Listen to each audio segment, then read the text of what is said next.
Okay, let's call the meeting to order. It happens to be February 21st, 2024. Please join the commissioners in the Pledge of Allegiance. Pledge allegiance to the flag of the United States of America and to the republic for which it stands, one nation under God, indivisible, with liberty and justice for all.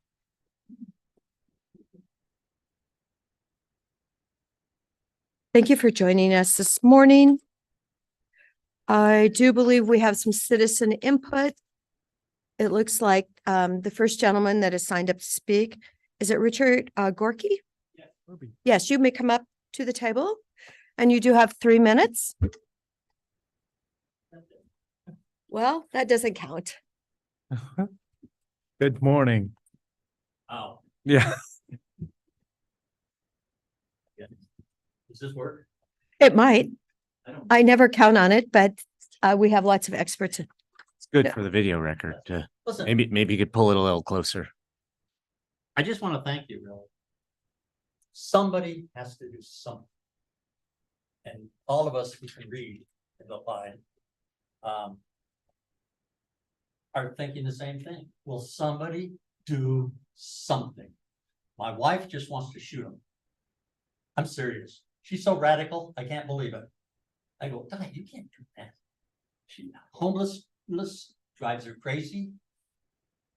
And I understand that. She's never been homeless. I spent a year living in a jail cell because I had no place else to live. So they gave me a jail cell to live in while I got back on track. There was no problems there. But I understand living in those quarters. In the service, my bunk was like nothing. But for those of us who served, they understand. The Army understands sleeping in water and mud. I want to thank you for trying, just trying. Fentanyl, drugs for us older people. We came out of a drug time, 60s. And pot then was horrible. Oh my God, the sins of the world. Marijuana. Then we made it legal here. Oh, that's great. Again, I repeat it. Thank you for trying anything. I've worked in vet services all my life. And I've seen a couple of my better friends to this day came out of the justice system. And I did programs for parole and probation. And they're great people. They didn't do anything wrong. They just used drugs and got hooked. And so I don't know what you plan. I really don't. Come up with a good idea. Here's my final word. If they don't want to change, they won't. They have to want to change first. Those who I knew who went to jail finally said in their 30s, I'm sick of this. And that was it. It was over for them. So somehow we have to get the drug, I'll just label it drug users, to not make it worthwhile anymore. Okay, and that's all I got. So thank you. And Richard, thank you for your service. Who said that? I did. It's Commissioner Adair. Anyway, no, thank you for your service and thank you for continuing to work with veterans. We have almost 17,000 in our county and they have served our country and we need to honor and respect that. And, thank you for people that like you, that continue to serve. They come out of a structured environment, the military, into the civilian world, which isn't structured anymore. They can't find their buddies because it doesn't work that way anymore. We used to get out and be in a group, but today it doesn't work that way. And so they need friends. They need people to tell them, oh yeah, I did that. You did what? I'll tell you someday where we buried the truck. That's a true story. I didn't do it, but it came out of the war.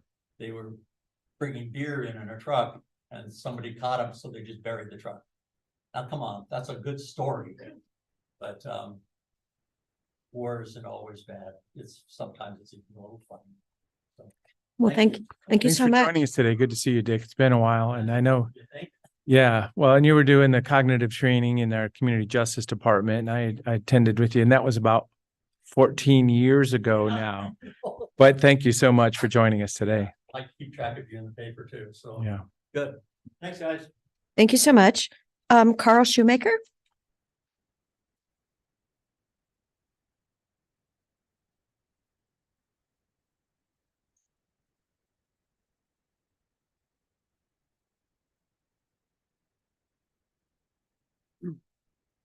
Hello, I'm Carl Shoemaker. I live in Bend.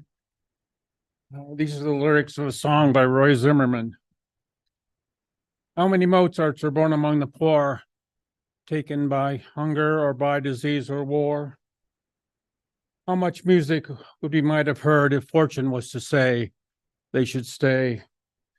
How many live and die and never know their worth, toiling in darkness by an accident of birth?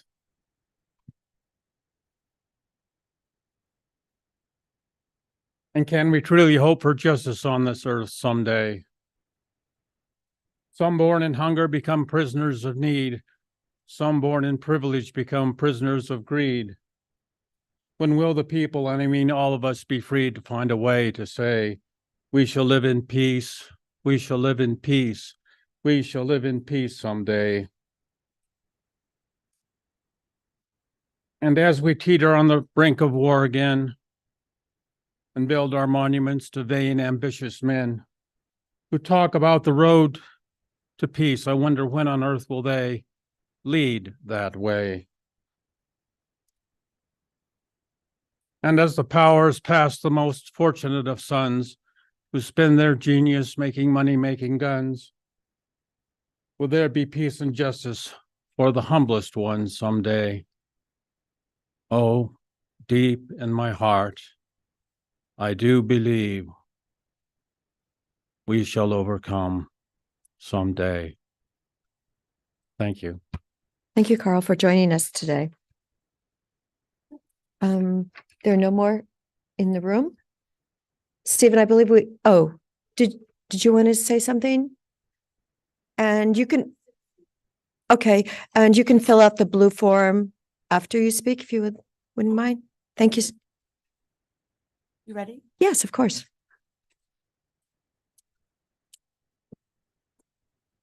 Good morning. Patricia White, veteran also. I'd like to speak on the fentanyl crisis. My 2 cents is coming from a perspective of a victim who has been assaulted by somebody who is in the system and has only gotten worse while she has been in the system. And unfortunately, there's a child involved. And I know that this is common where people that are addicted are leaving behind young children, and then the children become part of the system as well. I don't know what the answers are, but what I do believe is that the focus is within 2 primary areas of delivering services to people, to human beings. So focusing on parole officers who already have folks in their supervision powers. And I don't know how when those folks get released from the jail, from the court system, those who are prosecuted for a drug charge, if there's a way that the judge is able to demand a program on the release, because I don't understand, from the victim standpoint, I don't understand why this person can't get better. And so then I put all my powers and prayers to be into the parole officers and the people who cross paths with those folks who get caught. And so instead of getting reoffenders, I believe that we could focus on those that have already offended and put focus into programs to boost the morale of our employees within Deschutes County. I hope that requests were sent out internally to the employees of Deschutes County. Like, don't hurt the ones you love.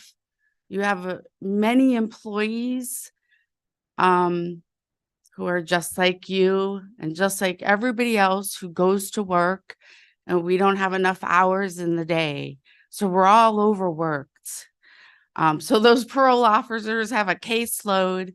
I don't know if there needs to be new parole officers, new programs. All I know is this individual that attacked me has been on supervision for 2 years. First for stabbing me and then for drug charges that both made the news. And still this individual can't get motivated and inspired to change. And like Dick Gorby said, and what I'm hearing, because I'm asking people who are addicted to drugs, what is it? What's going to work? And I'm trying to ask more females than males, because the person who attacked me was a female who was in a mental health crisis. So, you know, focusing on the parole officers' caseloads, coming up with ways to boost morale of the parole officers so that, you know, they enjoy what they're doing. It's hard work. And if the individuals don't want to change, what I'm being told is there won't be any change. I've taken pride in helping people change. And that's how I've gotten these answers, by my own clients, by my own tenants that I've helped have a place to live. I've asked them, and they're in recovery, what's going to work? What is it that makes you change? And the main thing is wanting to change. So finding core programs that's going to entice and motivate these individuals to change. I don't know what that is. And you just got to try many things.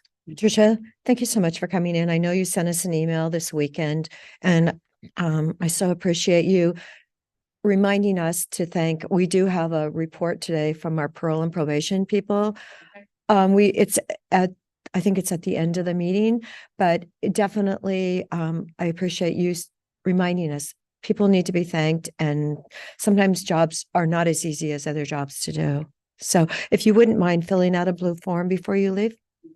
Thank you. If I could for also, all that you do. Yep. if I could also just say, that, I would also like to thank you for your emphasis on taking care of our employers who are providing all these important services. And we have behavioral health workers who are trying to work with people upstream of any problems, before any big problems occur and before people get addicted to substances. We have deputy district attorneys who are county employees who are involved in diversion programs, for people who are, have addiction issues, but don't necessarily have to go to jail to be, to deal with those and come out the other side in a better place. We can divert those folks. We do. Yeah, we do have, and we do have community justice, parole and probation officers who are working with people under supervision, and that is a place where we are currently really understaffed, and recruitment and retention is really difficult. So it's great to be reminded that we need to take care of these folks in order, to be able to recruit and retain people for a very difficult job. So thank you so much. And, there's other points along the way where county staff are involved in essentially helping to get people off a bad track, or, to recover at the other end. So thanks for that reminder. Yep. Thank you, guys. Did you want to say something, Commissioner? No, thank you for joining us. No. Thank you again.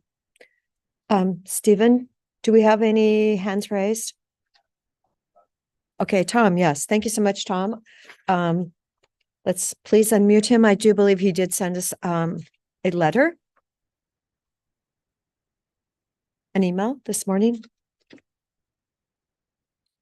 Hi, yes, thank you for having me this morning. I'm here to provide public comment related to the county's planned low barrier shelter for male parolees to include level 2 and 3 sex offenders. at 640 Southeast Wilson in the Larkspur neighborhood of East Bend. I'm part of a group of neighbors looking into how this shelter came to be placed in our neighborhood.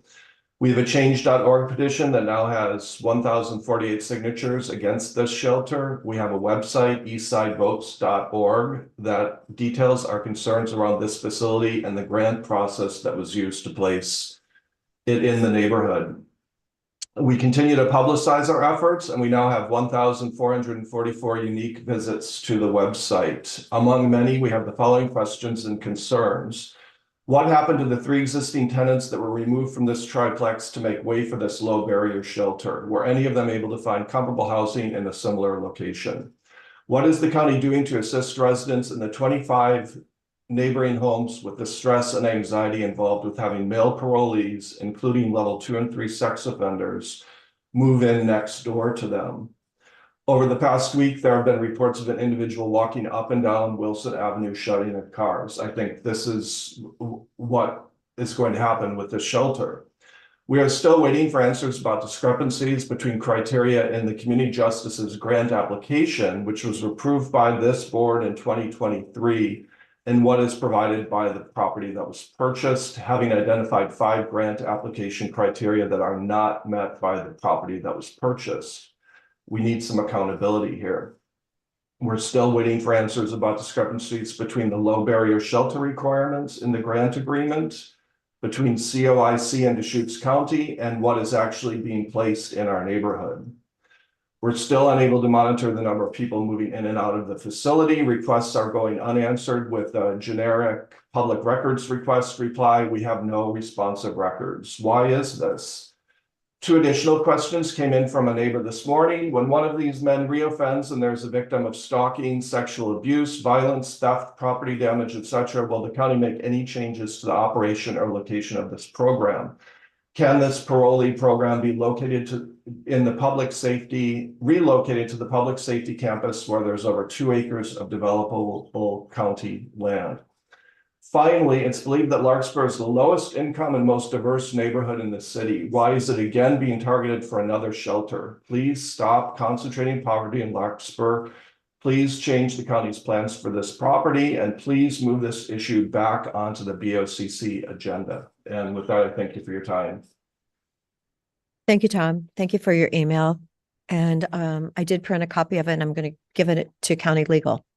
So I see that you have 6 statements there. So thank you for being here this morning. Thank you. And I can send an updated one. These other 2 came in after I sent that to. Okay, that would be appropriate. Thank you so much if you do that. Thank you. Stephen, is anyone else with a raised hand? No. Okay. All right, then let's thank you again for joining us. Let's go to our consent agenda. Move approval of the consent agenda. And I will second it. Any further discussion? Commissioner Chang, Yes. Commissioner DeBonne, Yes. and the chair votes yes. So now we have a special ceremony for someone who has actually served Deschutes County for 25 years. Todd Swain, would you please join us?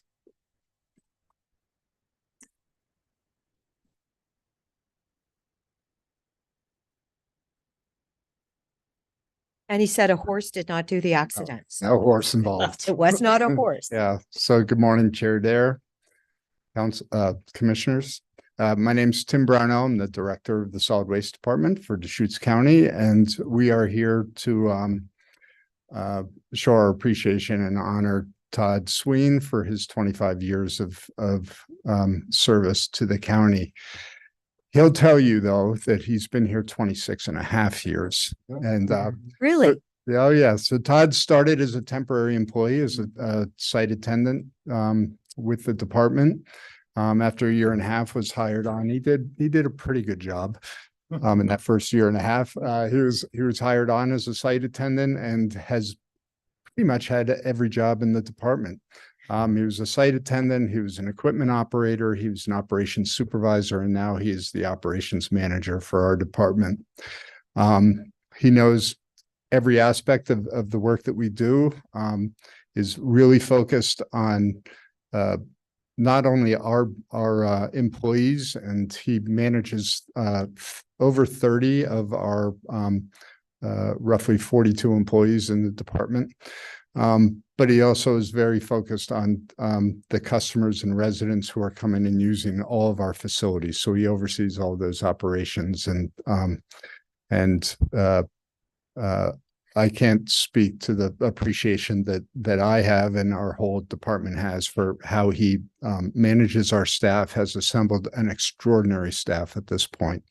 And we believe that the customers and residents of the entire county are, benefiting from, the experience that he brings, and the attitude he brings, and, the experience and humor. So with that, I want to hand it over to you. Okay, great. And we'd love to make a presentation then. Yeah. Photo opportunity? Can we Well, do just a that? couple words, Todd. Thank you so much for what you do. You know, this is the machine of solid waste in Deschutes County. There's only one landfill. I know that there's quiet periods and then really crazy periods, but it's always a welcoming environment for all of our citizens being able to drop off, or, you know, keeping the franchise system going. So thank you so much. Big picture. It's such a valuable foundational service we provide for the Deschutes County, and thank you for your leadership and the 30 folks you supervise. Yeah, thank you. I'll make a quick comment. Here we go. Oh, good, Todd. I've been, 26 and a half years. I wrote it down. Well, we can pencil that in on the plaque. Tim tricked me. He's using his disability here. Hey, Oh. I need a ride downtown. That how it's got you here. Good. Oh, this was coming. I appreciate it. I'm honored. I'm embarrassed. Yeah, the county, I've come a long ways. I've had great leaders. Tim Shimke, Chad Centola, Tim Brownell.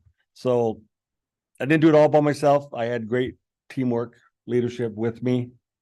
Those guys taught me a lot over the years. I thank you. I'm honored. I enjoy serving the people of the county. I mean, it was a blessing for me to start in the scale houses, customer service. You learn how to respect people. You know, that's what I've done in my career. That's how I've gotten to where I've gotten, is respect citizens, no matter where they come from. I treat them all exactly the same. Mhm. So, thank you. I'm honored, and 5 more years to go. And There you go. Oh, wait. I'm sure that I'm sure you've touched pretty much the lives of every single resident of Deschutes County, Almost. Yeah. in the work that you've been doing. So, thank you for, helping solid waste provide excellent service to the people of Deschutes County. Thank you for, keeping those 30 people, happy and coming to work, with a positive spirit and maintaining that excellent level of service. And I'm sure that it also pays off, and you take care of your employees, and they take care of you, and they hopefully make your job easier. They do. Yeah. Mhm. Yeah. And then, about 10, 15 years ago, Tony, I put you in a compactor. Here we go. Nick, 1 or 2 years ago, I put you in a big piece of iron. So that's fun too. Well, and I remember purchasing one of those. It was Yes. like $800,000, and now we purchased another one, and they're $1 million now. That's 1.4, I amazing. just- 1.4. Oh boy, almost double value since we first heard about that. Yeah, just amazing. So thank you. And with the new site opening in Redmond, I want to bring that up too on April 1st. That's huge. That new site we're building up at Negus. So that's going to be exciting. Yeah. I came into office during COVID, so I wanna out make there. up a ride in the compactor. You got it. Anytime, set it up with Tim. There'd be Mhm. no problem. Mhm. Yeah. Ah. Okay. Great. We're gonna get a photo now. I'm glad you were dressed for the occasion.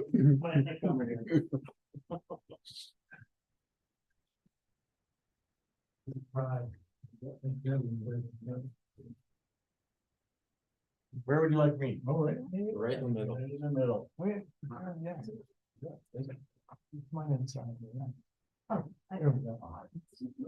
you so much. All right, ready. 3, 2, 1. Very sweet. Yeah, I know, that's when I go to the transfer station with sisters. Northwest. No idea who I am, right? I love it.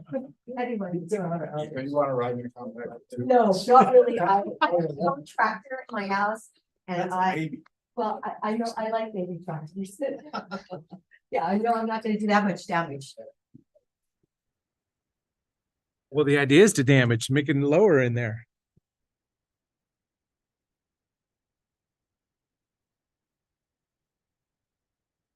Okay, item number 7, the intergovernmental agreement. Chris, well, I haven't talked to you for a few minutes. Morning, Board. Chris Doty, Road Department Director. Before you is an IGA between the City of Redmond, the Terrebonne Sanitary District, and Deschutes County pertaining to use of the City of Redmond Wetlands Complex for future wastewater effluent treatment and disposal from the community of Terrebonne. The Board previously reviewed a draft of this last fall in our joint meeting with the Redmond City Council. You may recall that.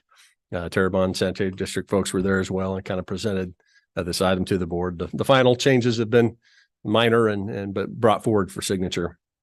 The IGA mostly spells out the nature of the relationship between the city and Terrebonne Sanitary District as a customer, basically. The county's role is exclusive to the $1 million contribution the county has previously made or declared to be made to help fund a portion of the capacity for treatment of Terrebonne as they seek to develop their wastewater utility, and they're making, I think, very good progress on that front. The Board previously authorized a $500,000 ARPA allocation last summer for this project. The remaining $500,000 will be budgeted in the upcoming fiscal year 25 budget process. It's currently proposed to be funded with a portion of the PILT revenue that's going to be allocated to the road department, specifically the lion's share of the new additional PILT that will be coming into the department coffers this year as a result of the creation of the road agency and the SRS funds directed to a different source. That's the penciled in item on my spreadsheet in my budget right now. Yeah. So with that, Board, do you have any questions? I'll just acknowledge, there's some good graphs in here talking about the cost of disposal per what 1,000 gallons or whatever the number is there, the future estimates, and a little disclaimer about we don't know exactly what the future is going to bring, but this is valuable for all players to be able to see the numbers, the estimates, the big picture, and also acknowledging the, 3 parties signing this. So we do have a Terrebonne Sanitary District with a board president, which is exciting to be able to have that entity to be the partner at this point in time. So really positive situation. And I, of course, want to thank, he's now a Senator Bonham, who is my representative several years ago, making that $1 million allocation for Terrebonne to us so that we could pass it on to this project, which I had started working on in 2019. It was, what was it? The third study of Terrebonne's waste system that wasn't existing. So anyway, I'm sure it's going to happen, isn't it, Chris? I can't help but think that the momentum is really moving forward on this contribution, the Bonham contribution, the district being formed, leadership, the outreach they're doing to the legislative delegation federally and statewide, exploration of the various grant funding sources through clean water funds, DEQ and whatnot. It feels like they're really making some progress here. So yeah, I think this $1 million will certainly be an investment in that community's actuality of a sewer system. So I did have a question before comments. Those PILT funds, are we pretty confident those additional PILT funds are coming at this point? They've been authorized for this current year. So we should receive those in the June, July timeframe. They have not been reauthorized beyond that point. Neither has SRS. The advocacy for those are occurring federally. Of course, our delegation is some of the leadership within the Senate, to advocate for that.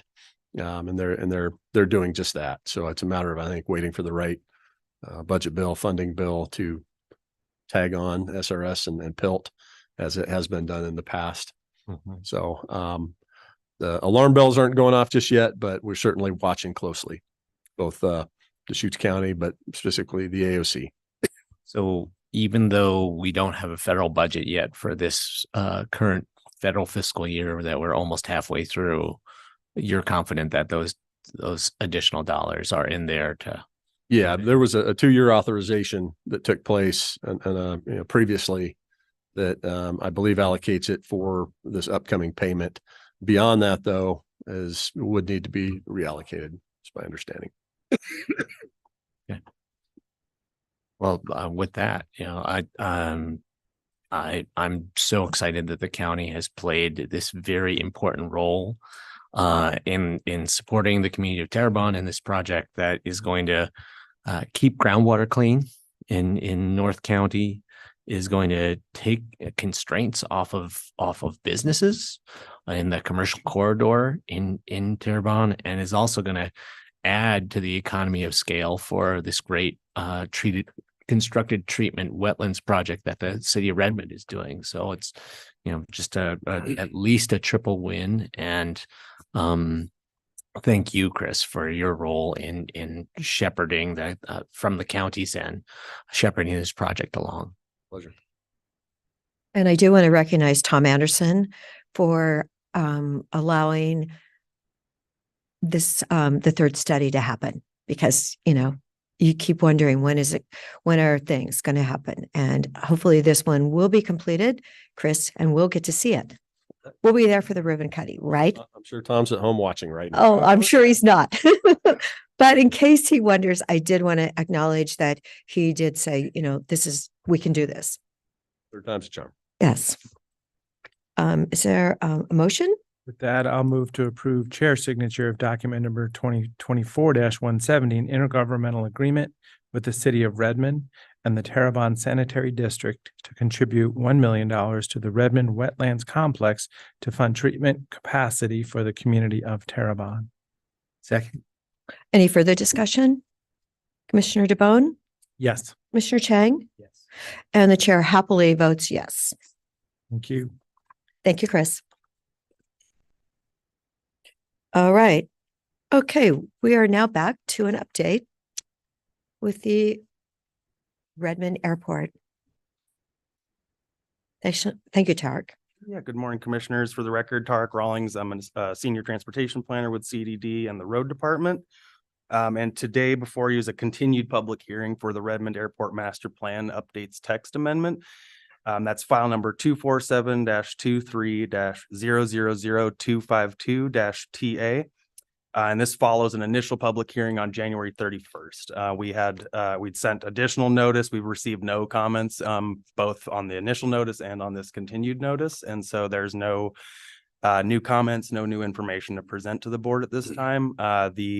I'm not sure if the applicant is present. There was some scheduling, potential scheduling conflicts, so they might not be present, but I don't think there's a requirement for them to be here for the continued public hearing. So, but in kind of coordinating with the applicant, just in anticipation that I'd maybe be carrying any sort of messaging today, their main point was that they do appreciate the hearings officer's recommendation and would like to see that carried forward at the board level.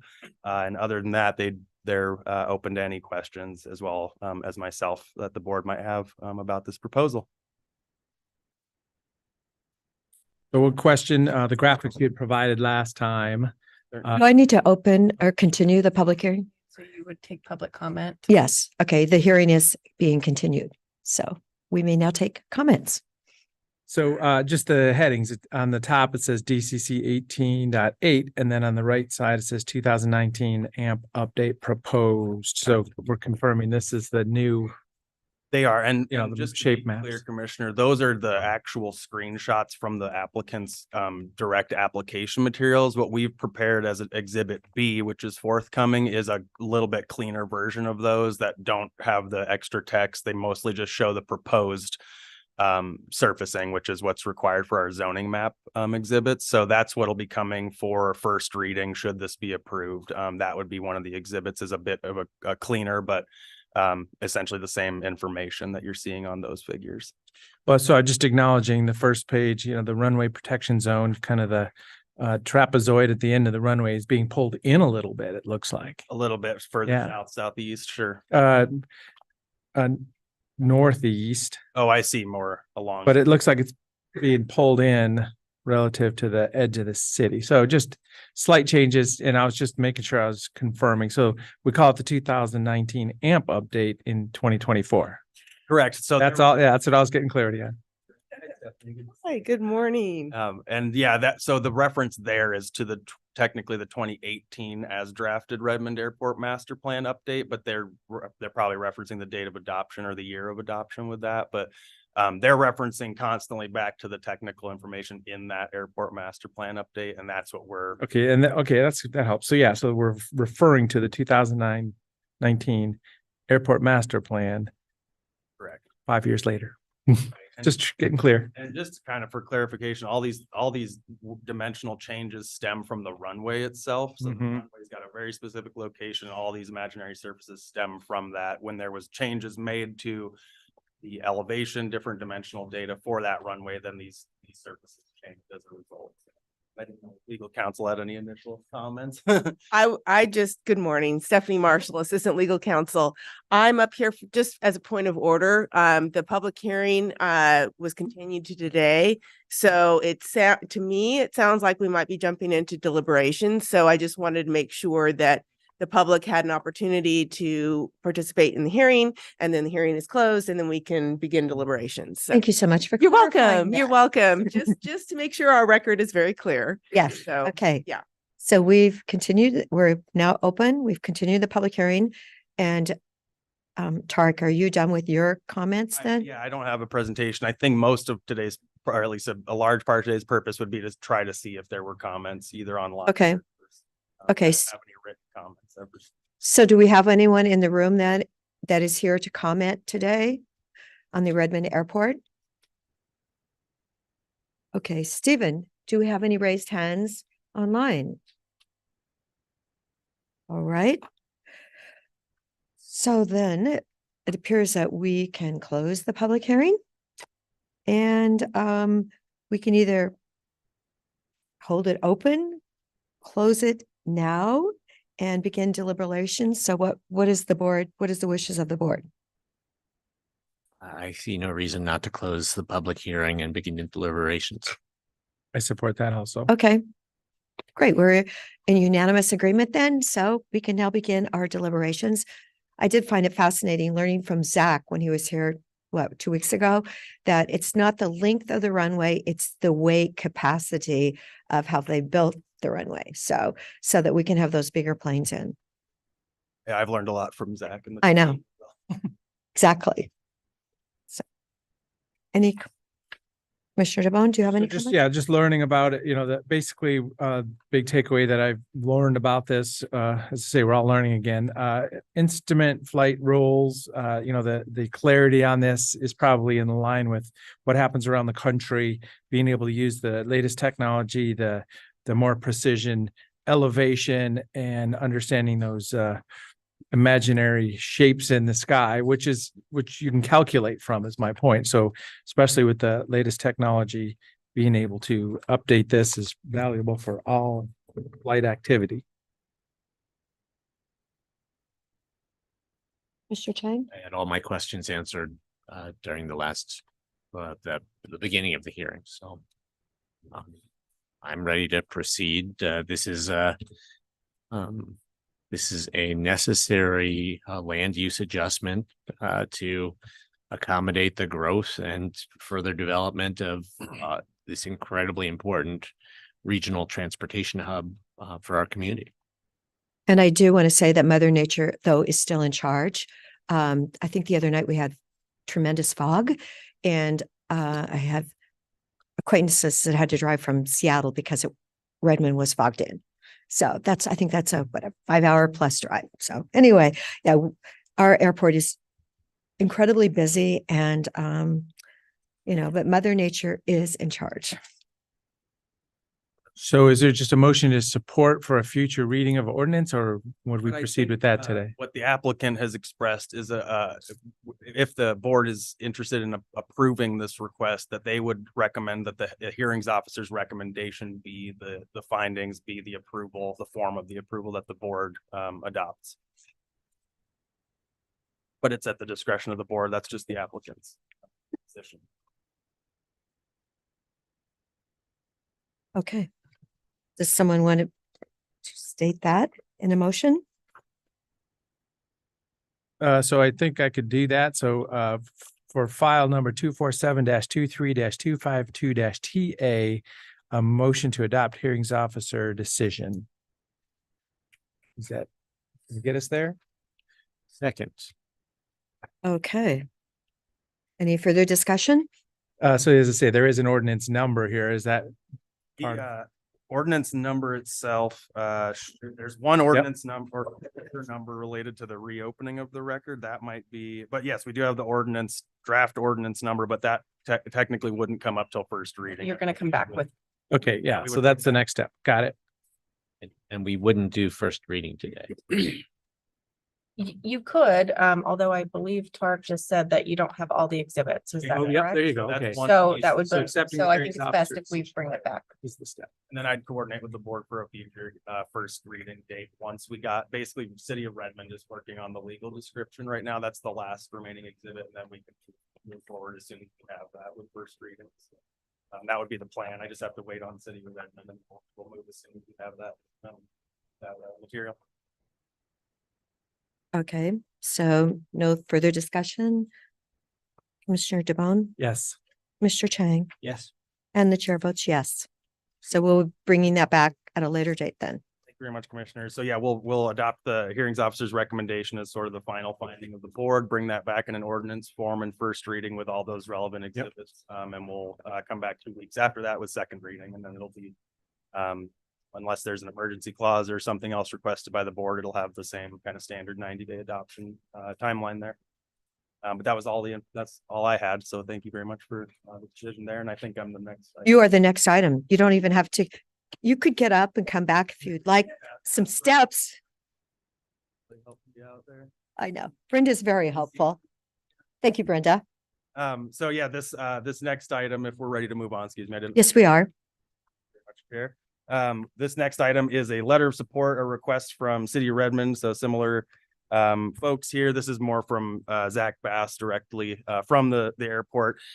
This is essentially a letter of support they're requesting from several different agencies, but in this case from the Board of County Commissioners related to a grant application referred to as the Connect Oregon 9 application.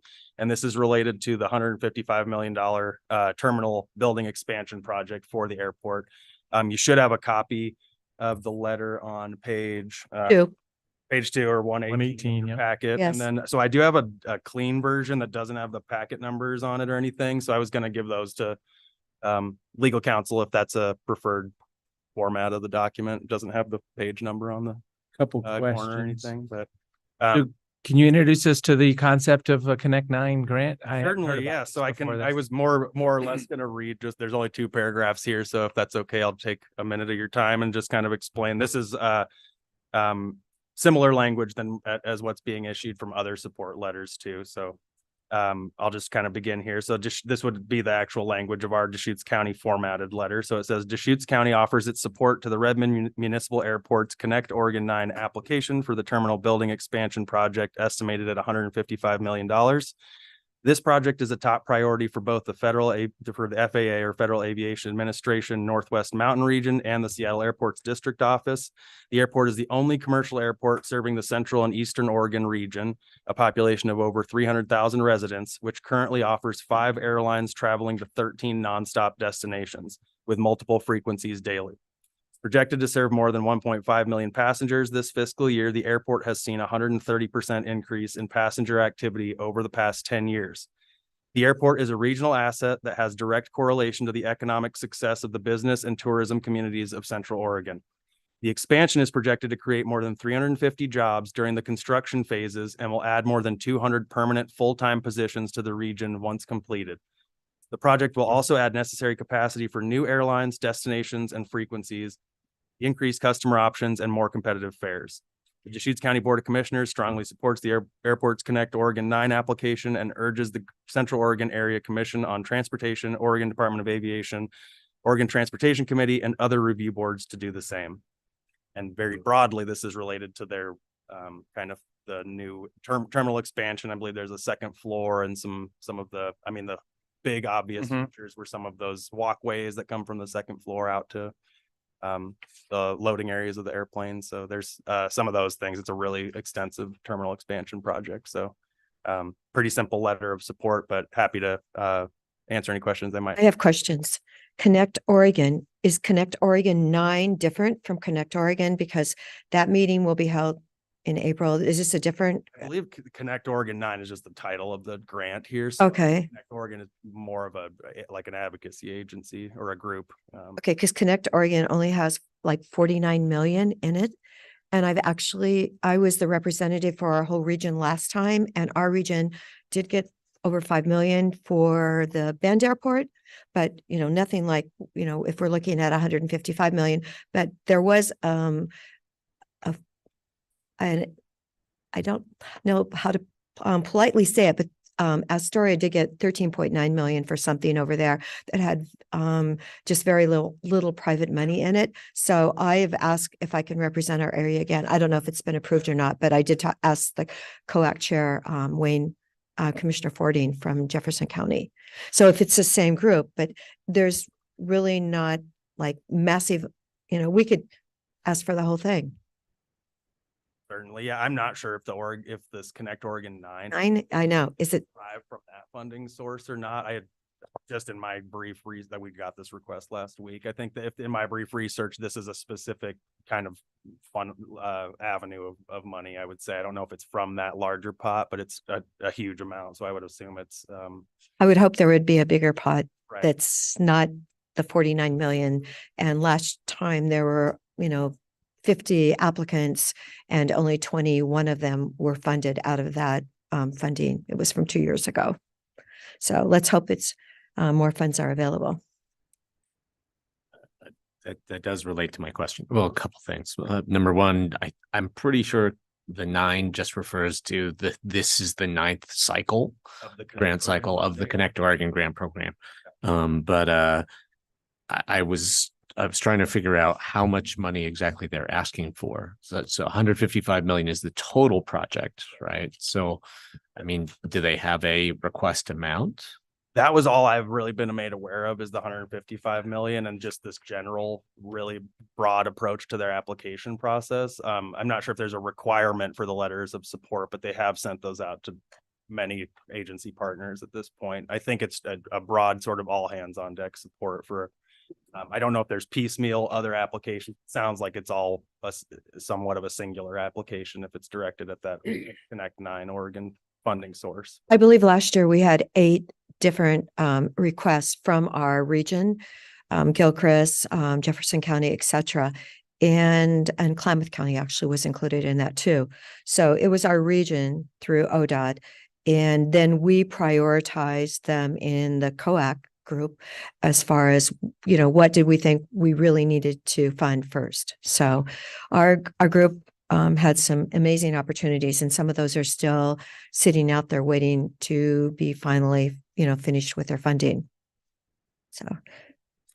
That relates to my other question. I wanted to know how much they were asking for, and I also wanted to get a sense of what else was going in from our region or from within Deschutes County to the Connect Oregon 9 program. This is clearly a high priority project, so it's not like I would say, oh, we shouldn't sign this letter, but it'd be good to know essentially what it's competing against. Sure. And so I don't have that information right at hand, but I could coordinate with Zachary and try to get more of a breakdown of just the piecemeal parts of the full 155 million, maybe what line items constitute that full amount. If you felt like you needed that information before signature, then that's something I would just ask for some clarity on. I know that the Erickson maintenance building, I don't believe it's been finished. It needed like 2.3 million. And then the other project from Klamath County, or not, yeah, Klamath, it was the Gilcrest, the mill. They wanted to increase the capacity of Burlington Northern there so that they could take 600 freight trucks off of Highway 97. So that was like, oh, maybe 2 million also. So those two, I believe those projects are still out there, but we have not looked at them in COAC. It's I not would- until April that meeting will happen, I believe, on a statewide basis. I would support postponing this decision. As I say, I'm in the same spot. I support this, but I'd like to see the bigger picture, understand a little bit more about Connect Oregon 9 and other projects that are in the region. I think so. If it's a decent idea for the board, I'm gonna probably try to get the airport manager to speak more directly to the nuances of his application. But yeah, I think that this is just the letter of support generally he was requesting. But I think with the number of questions and the detailed questions, I think it'd be a good idea to have them come back and give a little bit of clarification on some of those important questions. So if you have a date in mind, I'd be happy to work with that. It'd be ideally maybe like 2 weeks from. I would say 2 weeks would be excellent. Well, even Do we know when this is due? It's due on Friday, the 23rd, technically. That was what their request was, but I mean, this Friday, this letter's due this Friday. that's what they've requested. Do you know when the application to Connect Oregon 9 is due? I don't know that deadline. It goes to our region. I can send a text to Robert Townsend and find out. Yeah, I think those are just, I think that they were expecting maybe a quick signature or something, but obviously these are really meaningful questions. So yeah, I think if that's a decent idea, I think we might come back 2 weeks from now is the 13th, is that correct? Or excuse me, that's the 6th. So March 6th, I think might be our next point where I can at least have a week of time to like get those documents. It's not a ton of document work, but I have to coordinate with Mr. Bass and get someone from the airport or from City of Redmond to speak on their behalf. So As long as that works with the application deadline. I mean, if the application deadline is sooner than 2 weeks, then it would be great for us to try to accommodate, get them a letter before their application is due. So yeah, maybe we can figure out from the administrators of the Connect Oregon 9 program and from COAC, both what the deadline is and what else looks like it's going to be in the pool. yeah, very good. So I think we'll come back on the 6th then, or if I hear something sooner, we can try to schedule it sooner, but Oh, well, I do think it's important to have this letter in the package. for the 6th, yeah, absolutely. I mean, definitely it needs to be in the package. I just remember that last time all the different applications from our region had a lot of tremendous funding in them, considerably more than other regions. And yet that seemed to be, we were at a disadvantage. So the meeting this time will be in person. So I definitely don't think I can get 155 million if we only have 49, but our airport is critically important. All right, if there's no other questions, I'll come back on the 6th and then at a future date for for other items too, just. Okay. Thank you. Yeah, thank you very much, Commissioner. Thanks, Tark. See you on the 6th, thanks. Okay. And I'll reach Robert and see what he says. Okay, we're at item number 10. Our courthouse expansion. Oh, okay.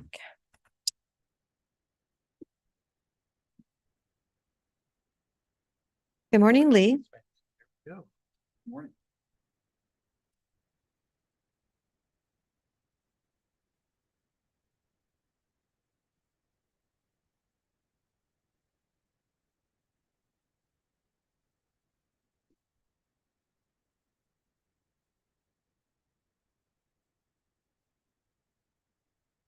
Good morning, everyone.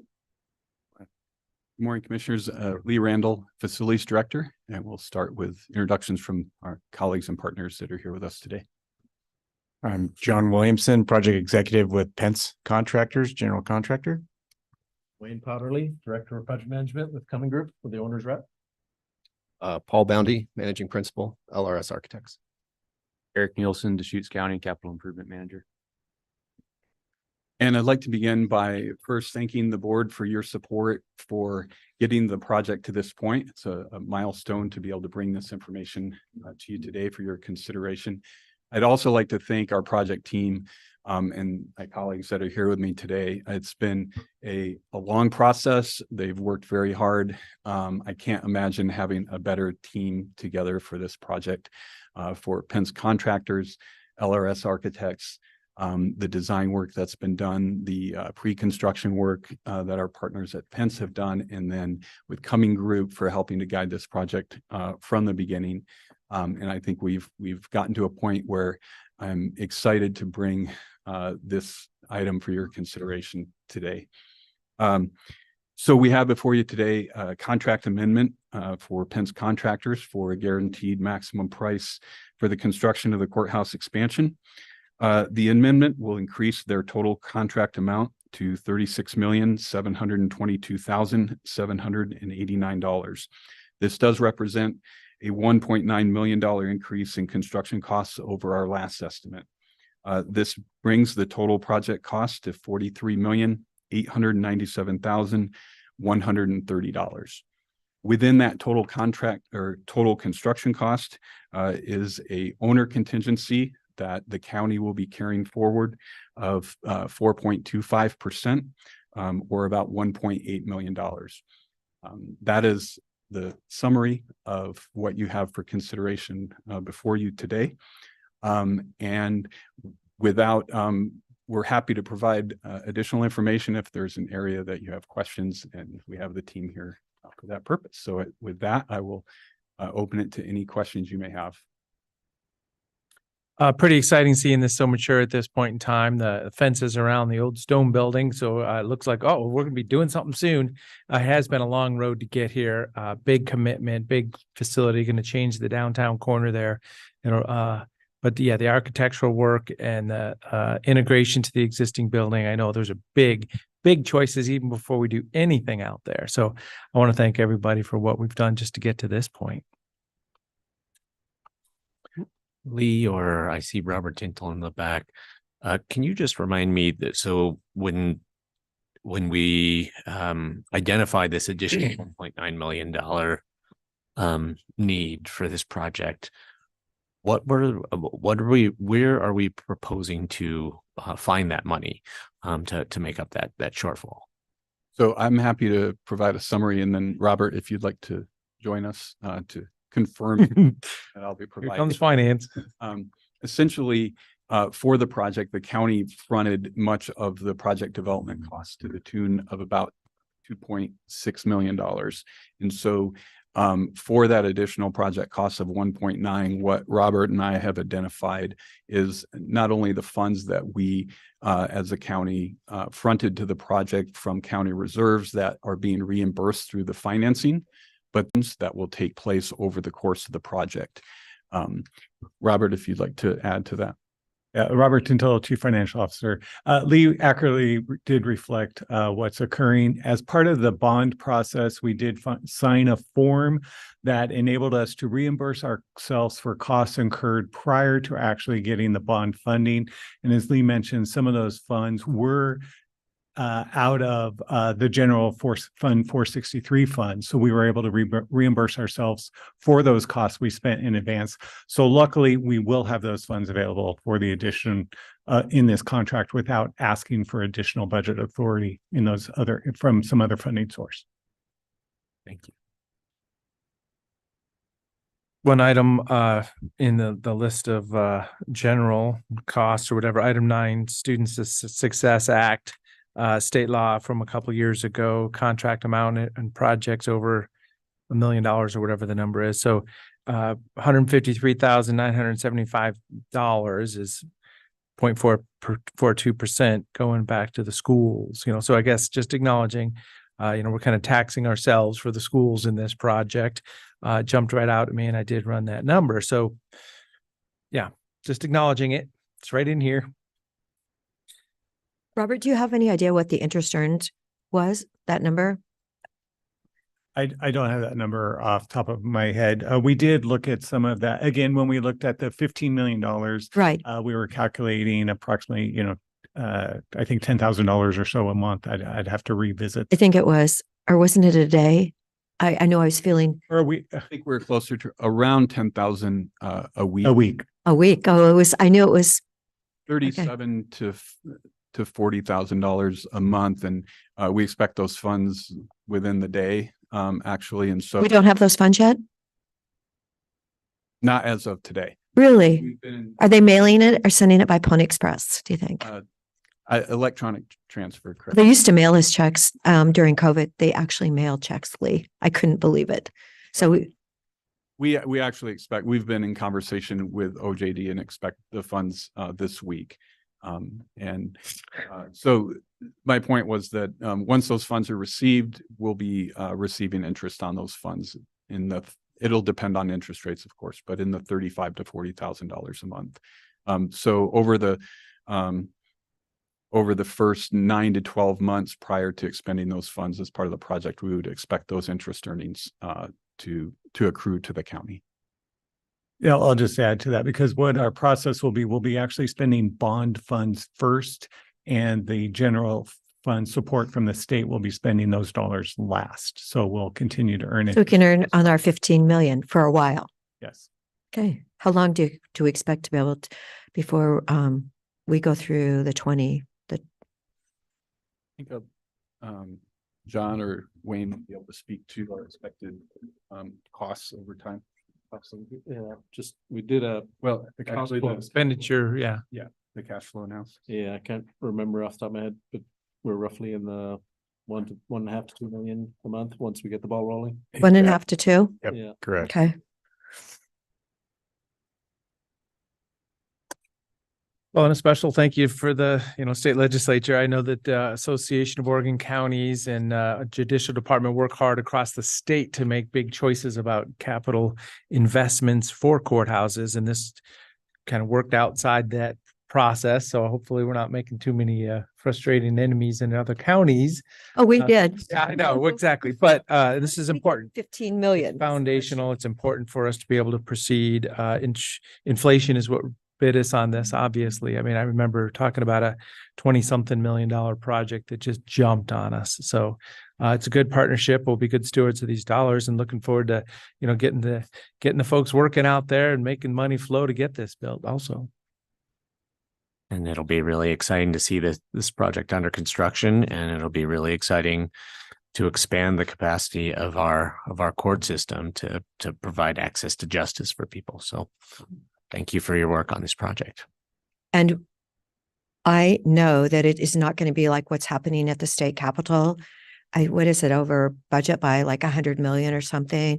I'm like, who are their contractors? I just can't imagine. So, and it just seems like it's going on and going on. And yes, so thank you for you gentlemen stepping up and knowing that we are going to get our courthouse. When is our ETA end date? Lee, do we have an idea? I'll let these gentlemen speak to that. Yeah, right now we are about November 2025, I think, December 2025. Complete with the renovation That component. includes the remodel of the Yeah. existing. Okay, December 25. Okay, that's not that far away. That's great. Okay, so 2 million a month till November 25. Gotcha. I'll move approval of document number 2024-138, amendment number 2 to Deschutes County contract number 2022-452, and further amending document number 2023-839, amendment number 1 with Pence Contractors for the courthouse expansion project. Is there a second? And I will second it. Is there any further discussion? So yeah, acknowledging numbers have been dialed in. The number mentioned was 1.9 million more than maybe we thought just a little while ago. But as I say, it feels like inflation is I don't know what the term would be, peaking or flattening or whatever the terminology. But yeah, let's celebrate the CMGC process here also. We've got all the partners up front really dialing this in. I did see the kind of the spreadsheet of possible engineering, what's the terminology? Making it cost a little bit less. Value engineering, yeah. So there's a whole spreadsheet of things that are variables at this point, but we're laying them right out up front also. So pretty exciting. And the good thing is Pence doesn't have to drive far to get to the job. So just cross the street, I believe. So let's see, Commissioner Chang Yes. and Commissioner DeBonne. Yes. And the chair votes yes. So thank you all for joining us. Thank you. And thank you, Lee and Eric. Thank you. Thank you very much. Oh, and I did hear back from Robert Townsend. The application deadline is actually the 29th of February. So they do need our name on that letter this Friday, as they asked. So maybe they can get us more details. You know, we're having that, we're meeting Friday afternoon. Maybe we could put that into some kind of format. Or the legislative meeting on Friday morning. Well, that too, yes. Yeah, we could approve it there, couldn't we? At 8. And the board will also meet on Monday, the 26th. But yeah, that's why they want the letter Friday. Right. Because I think the application may be due the 23rd. Maybe it's been extended to the 29th, but. No, that's when they actually have to turn it in. Okay. Okay. That's per Robert Townsend. All applicants are due on the 29th. Applications are due by the 29th. And I think they're firm on that date. So we could, okay, so Friday morning then. Okay, item number 11. Kevin, thank you for being here.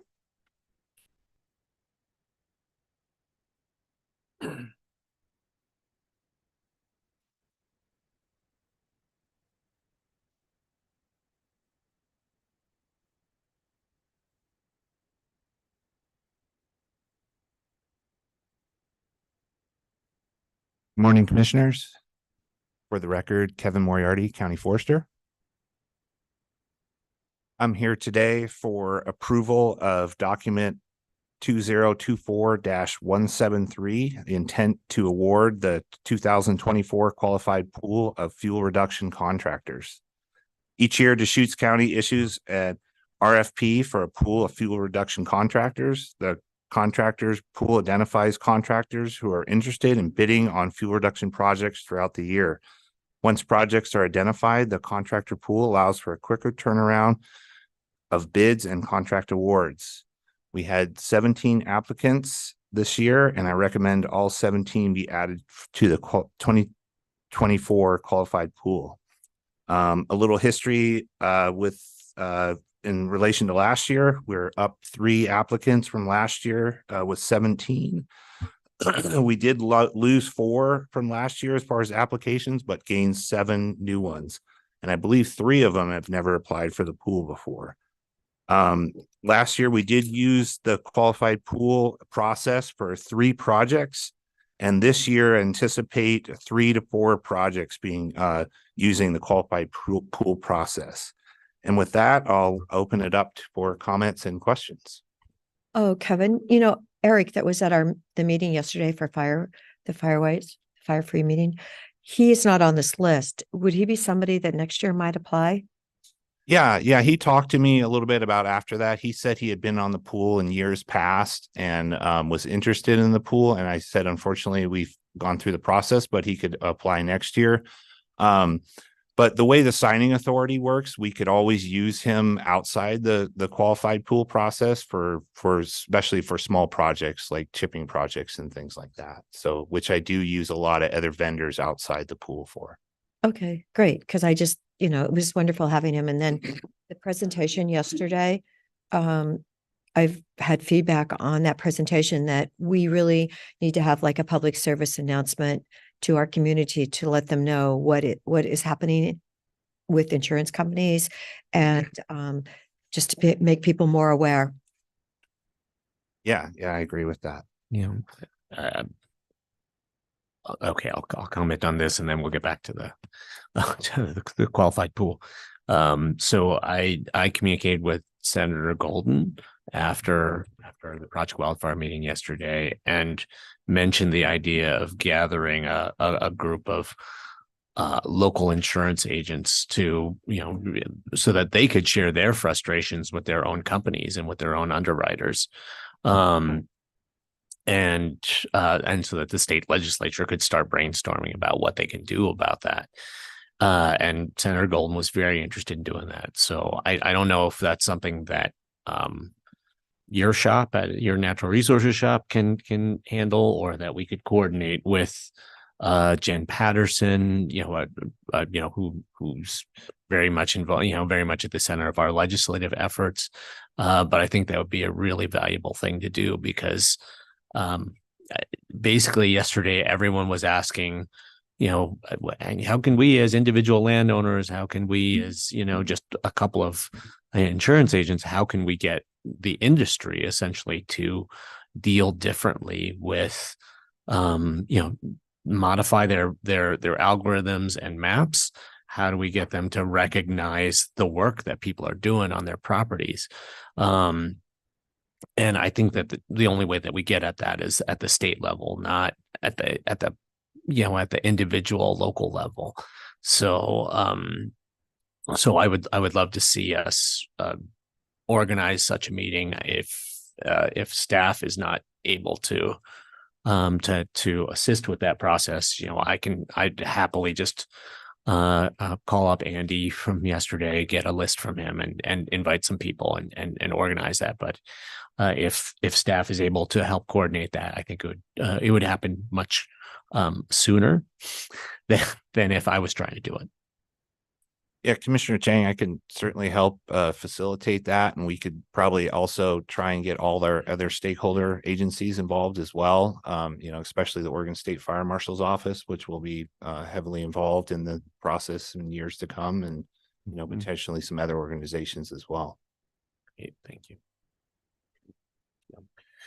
So- For potential discussion with Jen. Thank you. Did you have something else? I have questions about this pool, but you go ahead now. No, go just- ahead, Commissioner Chang. Why don't you finish?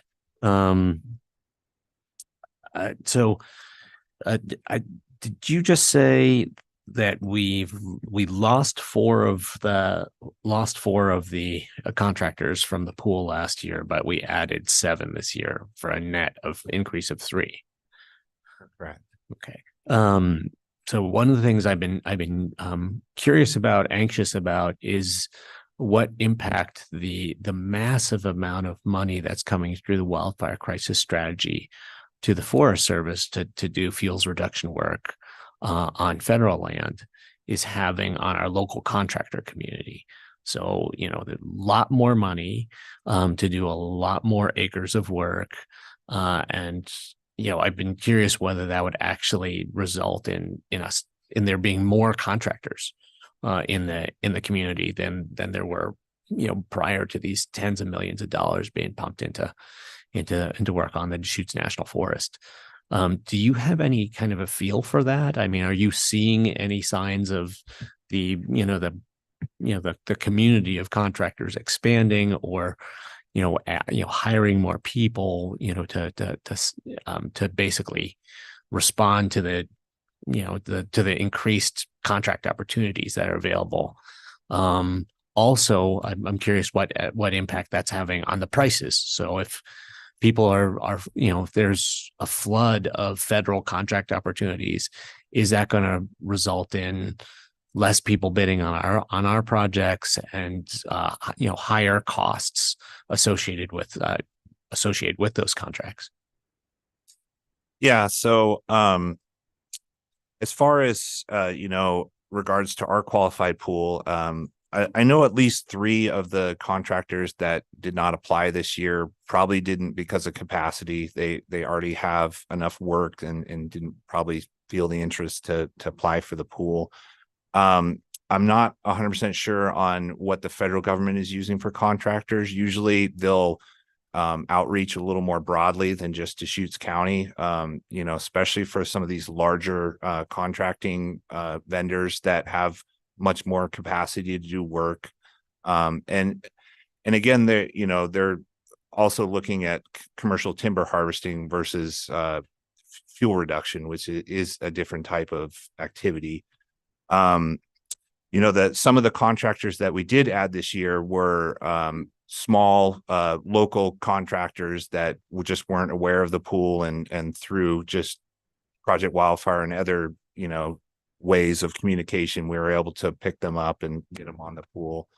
The prices have definitely increased, probably at least since 3 years ago. You're probably looking at a 20 to 30% increase, a cost per acre for the same amount of work. So that's something we have to anticipate with working on the pool, with the signing authority increasing, that has kind of adjusted a little bit, but contracts were definitely costing much more than I had originally had estimated. And now I feel I do have a little bit better idea of what the cost per acre for this work is, that's occurring. Thank you. So just acknowledging, these are pool contractors, and the activities are stuff like thinning, pruning at a per acre rate, chipping and removal of biomass on the ground, mowing or mastication, leaving it there, tub and horizontal grinding, the big grinding, taking a whole stump and just grinding it up, and then removal of treated fuel. So getting the biomass off the property or whatever also. So kind of foundational work that we should all be doing on our own private properties when you have some land there. And it will be interesting to see, how the bidding works right now. Just like Commissioner Chang is saying, it's a very dynamic world out there.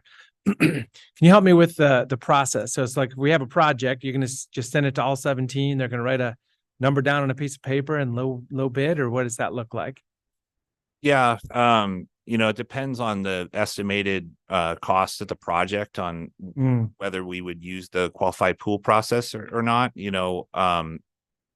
depending on the project, but essentially we could direct appoint a vendor under a certain amount, and then above that it would be a 3-bid process, trying to get 3 bids for contractors. Last year I just sent it out, the ones that fell into that a dollar amount, I just sent out to the entire pool, just to make sure that we had adequate, bidding process, and also Not everybody's going to bid on the process. Well, I missed. Not everybody's going to bid, probably, even if you ask them to bid. No, I mean, last year we had 14, and I think the most amount of bids I got on a project were 5. Okay. Yeah, great. Well, I know we've been doing this for many years. It's real important. The season comes, as I say, everything's super wet right now and under snow, but it's going to clear up, and then all of a sudden there'll be a flurry of activity coming. So I noticed that 4 are out of the region, Central Point, Medford, Ashland, etc. I'm just wondering, you did mention yesterday that you had some grants available, and if you could just share that information with this meeting, just so that it's out there for the public. Didn't you say you had some BLM grants or something at this time? Yeah, we just posted BLM Community Fire Assistance Grant, where we have $90,000 in funds available, and those would be essentially agreements between the neighborhood and Deschutes County, where we would offer contractual services. So we would set up the project and set up the contract and provide a service for that particular neighborhood, using the BLM fire assistance funding. And then we would, after that process, I would seek for reimbursement with the BLM. We've already completed 3 of those projects last year and come up with a pretty good process to the point where I felt we could announce it publicly at this point. And we also have Oregon State Fire Marshal Office funding, where we do have a project or 2 every year. This project, we have a project planned in Newberry Estates down in La Pine, to do ingress egress project for fiscal 24. Is there a dollar amount with that project? We have 25,000 slated to it. Again, we won't know the exact cost until we, put the contract together and put it up for bids. Is that something that's going to be done this spring? This spring or this fall. Great. Are we ready for a motion? Sure.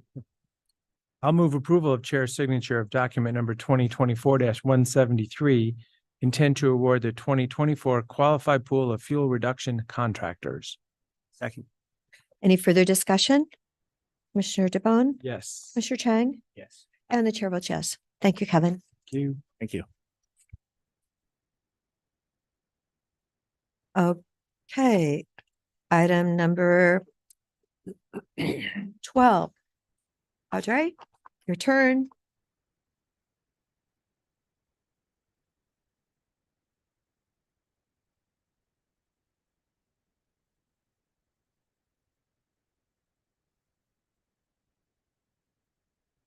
Good morning, Commissioners. For the record, Audrey Stewart, Associate Planner with Community Development.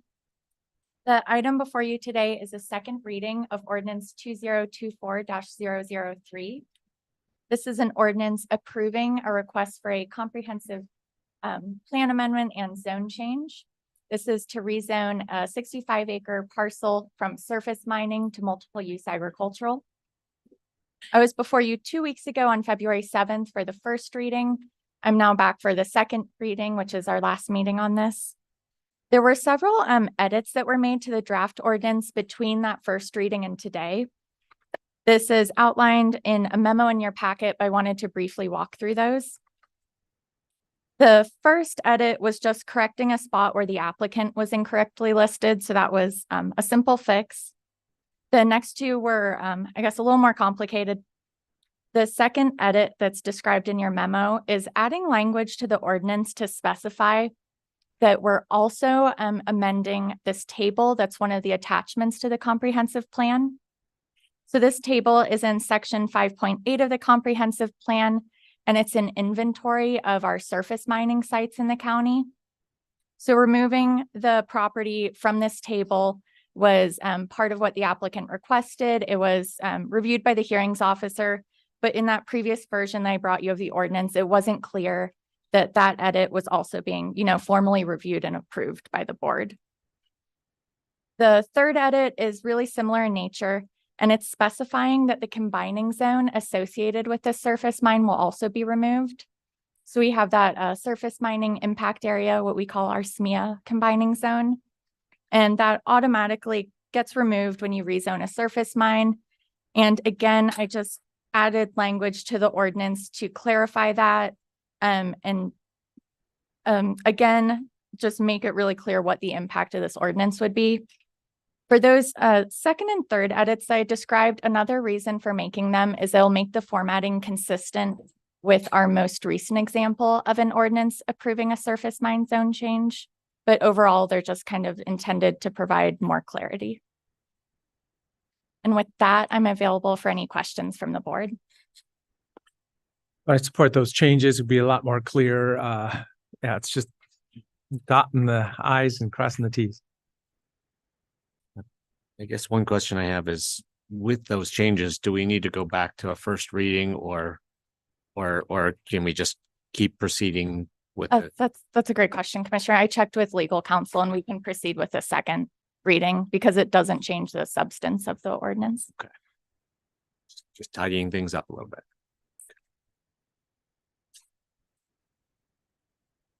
So we have an emotion then? I'll move approval of second reading of ordinance number 2024-003 by title only. And I will second it. Any further discussion? Mr. Chang, Yes. Mr. DeBonne, Yes. and the chair votes yes. Reading ordinance number 2024-003 by title only. An ordinance amending Deschutes County Code Title 23, the Deschutes County Comprehensive Plan to change the comprehensive plan map designation for certain property from surface mine to rural residential exception area, and amending Deschutes County Code Title 18, the Deschutes County zoning map to change the zone designation for certain properties from surface mining to multiple use agriculture. I'll move adoption of ordinance number 2024-003. Second. Any further discussion? Mr. DeBonne, Yes. Commissioner Chang, Yes.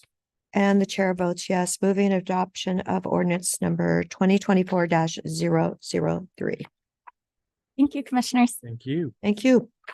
Now that that matter is completed, I just would like to comment that this application at this moment in time to me, really emphasizes why the county should be paying very close attention to the housing bill that is making its way through the legislature right now, and particularly to the urban growth boundary expansion opportunities associated with that bill, or as currently written, not available for our community. We just rezoned 65 acres to be MUA 10. With that zoning, if the property owner wanted to develop that property, they could get 6 homes, 6 in 65 acres at MUA 10 density. While if that property was able to be brought into the urban growth boundary and could be developed at something closer to like 10 units per acre, which would be, you could easily accomplish that with a mix of single family residences, some multifamily housing. You could fit something like 600 homes into that property. So it is really important for the county to be thinking about how the land that is being made available for development can produce more of the housing that our workforce and our community needs. And if we're not actively engaging on that housing legislation, I think we're missing an opportunity to make the most and to use our lands most efficiently to address our housing needs. Thank you for those comments. I actually have been talking about, yes, several projects, the east side and the north end of Bend, and hopefully, if it doesn't happen in the short session next year, in the long session, I think we should be incredibly organized to facilitate bringing this into the city.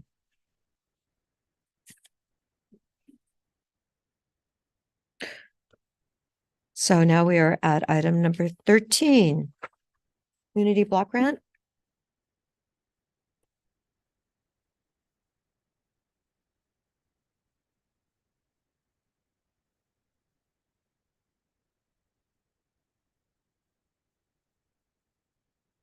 Good morning, Eric Kropp, Deputy County Administrator. Jen Patterson, Strategic Initiatives Manager. The purpose of this item is to accept a $400,000 grant, a CDBG grant from Business Oregon. As background, community development block grants is funding from the U.S. Department of Housing and Urban Development. That money then goes from the federal government to the state, and in Oregon, it goes to Business Oregon. And the purpose of the grant is to assist low and moderate income communities with home ownership.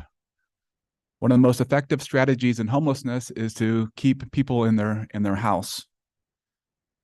The CDBG grant funds housing rehabilitation to address health and safety issues and other structural repairs. Examples of projects include roof repairs, well projects, painting, septic repairs and replacement, accessibility improvements, foundations and siding. This grant would help fund Central Oregon Regional Housing Rehabilitation Project, which includes Crook, Deschutes, and Jefferson counties. The funding would not be available for residents in the city of Bend or the city of Redmond, because those communities are what are called entitlement communities, and they get CDBG funds directly based on their population. Under the program, Neighbor Impact, the funds would go to Neighbor Impact. They would play a critical role in administering and getting the funds out. Neighbor Impact would do the grant administration and would operate the lending program, which is a big lift. The county role is to hold 2 public hearings to take public comment, one prior to submission. That was held on June 28th. And then there must be another public hearing just before or at the time of closeout of the grant. And then the county also has some other required plans and policies as part of the grant process. On April 12th, the board approved application of this grant. And then again, there was a public hearing held on June 28th. There was no public testimony at that public hearing. With that, staff recommends county or board approval for county administrator of accepting the grants. And we're happy to take any questions. So Eric, you're talking about things that happened almost a year ago then? You said April 12th, 23, correct? Correct. All right. So tell me, these are called grants, and yet I know the people who get the funding are charged an interest rate. So do we know, I feel so badly that these are people that need this funding to stay in their homes, but what interest rate are they actually being charged? And then do they have to pay it back when they sell their home, correct? It's like a lien on the property or something? Yeah, to your first point, it's a CDBG grant to the county, but the program funds a loan program that Neighbor Impact administers. The interest rate, I'll have to look back. I think it's 1% of, yeah, it was presented at the I original. thought it was like 6% or something. Well, it's 1% above a certain amount, but Jen's looking for it. Okay. I mean, I just feel badly. You see what interest does to people's mortgages. You know, you see where it's, like doubled. And I'm just wondering if does Neighbor Impact have to charge that much? I'm not sure. I mean, one thing is It's definitely not 6%. as a loan program, the funds are able to go further than if it was a grant. And really, we'll find out, but this program has already been applied for I know, but I'm sure we're going to get it again, right? every 6 or 7 years. Okay. Well, I mean, one of the things I was going to ask about, my impression is that this is a very low interest loan program. I don't know the rate off the top of my head. But again, to go back to that, that phrase that Eric used, this is a way to keep people in their homes. These are people who, because their roof is failing, because their HVAC system is failing, because their well is failing, are at risk of their house becoming uninhabitable. And this is a lifeline program so that they can fix their house up, and not have to move out of it and sell it, essentially because they can't afford the repairs necessary to keep it habitable. So an extremely important program for keeping people housed in our community that are living on the margins and probably very close to becoming homeless. We have not applied for this in 6 or 7 years. And it's not because we weren't allowed to. It was for whatever reason, I spoke a little bit with Neighbor Impact about this. For whatever reasons, we just weren't choosing to replenish or expand the volume of funds in the revolving loan program, by applying more frequently. And so my question was actually, why haven't we applied more frequently for these funds? Sure. There's two main reasons. Neighbor Impact moves us around. So they work with different counties and cities for these types of applications. And our time came up. And then we don't, as a county, because we don't have the staff or expertise to apply for or manage these funds. The loan program is managed by Neighbor Impact. And as county staff, we don't have that type of department and don't have the expertise or knowledge to actually administer the program. And in fact, the application itself is quite burdensome. I at this point in time, I'd actually like to acknowledge that Habitat does programs like this, where it's done for those people that are on the verge of, being in a home that's not safe, not heated. And it's wonderful what the Habitat program does in our community to keep people in their homes. So, and I believe that's done no charge. I know we donated significant amount of funding for them and they haven't come back to us recently. So maybe we can find some funding for that program again if they're still in that area. Yeah, no, the Habitat program is wonderful. This is in addition to. Right, I know, but that one, those people don't have a lien put on their property. We allocated $100,000 Right. to American Rescue Plans to Yes. the South County Habitat. And they are doing great work with that. But, Yeah.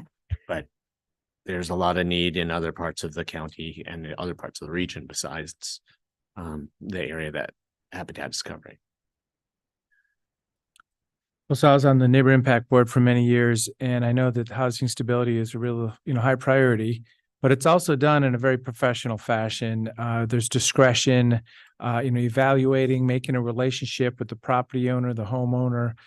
So as I say, it's not a predatory situation when it comes to the interest rate. It's truly stabilizing, moving forward, keeping somebody in their home. And it's not going to be for everybody. And that's what you find out. It sounds like bad things could happen, but I mean, you're really looking to optimize the investments. Did you find any kind of interest rate, Jen? I didn't find the exact interest rate, so we'll have to get back to you on that, but I do have a statement from Neighbor Impact regarding the interest rate, which says interest payments that are deferred typically support their lending program staff and overhead, and without the ongoing revenue, they would not be able to actually operate the lending program. So we'll have to get back to you on what the exact interest rate is. It's not listed in the particular contract. Or how it's calculated, because it probably changes over time too. Well, would it, or would they, if they, let's say they put 50,000 into someone's house, I'm sure you would sign a document that says you're paying 5% or whatever you're paying.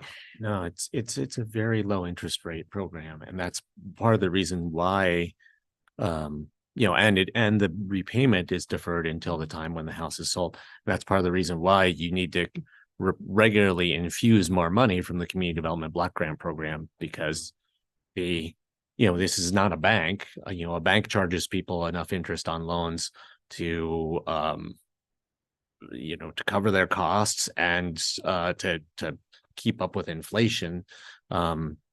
Neighbor Impact is not charging enough to do those things. So again, I don't know what the interest rate is, but that's why we are doing this application right now, is to infuse more capital into that revolving loan program. I just remember from last year that I was surprised at the interest rate. So I just like to know what it is. I just feel that these are, when you call it a grant, we're calling it a grant. And I did mention it to Congressman Benz. I said, we're taking it in as a grant. And yet when it's going to people that are at the low end of income, they have to pay it back. So, and I know that Neighbor Impact needs funding, but I just want to make sure that if we can help people that are at the bottom end stay in their homes, I think that's really important. Without a big surprise at the end when you sell. We'll be happy to find out the interest rate and send a. Thanks. Thank you. Thanks, Eric. You want to stand by for a week, or are you ready to support that?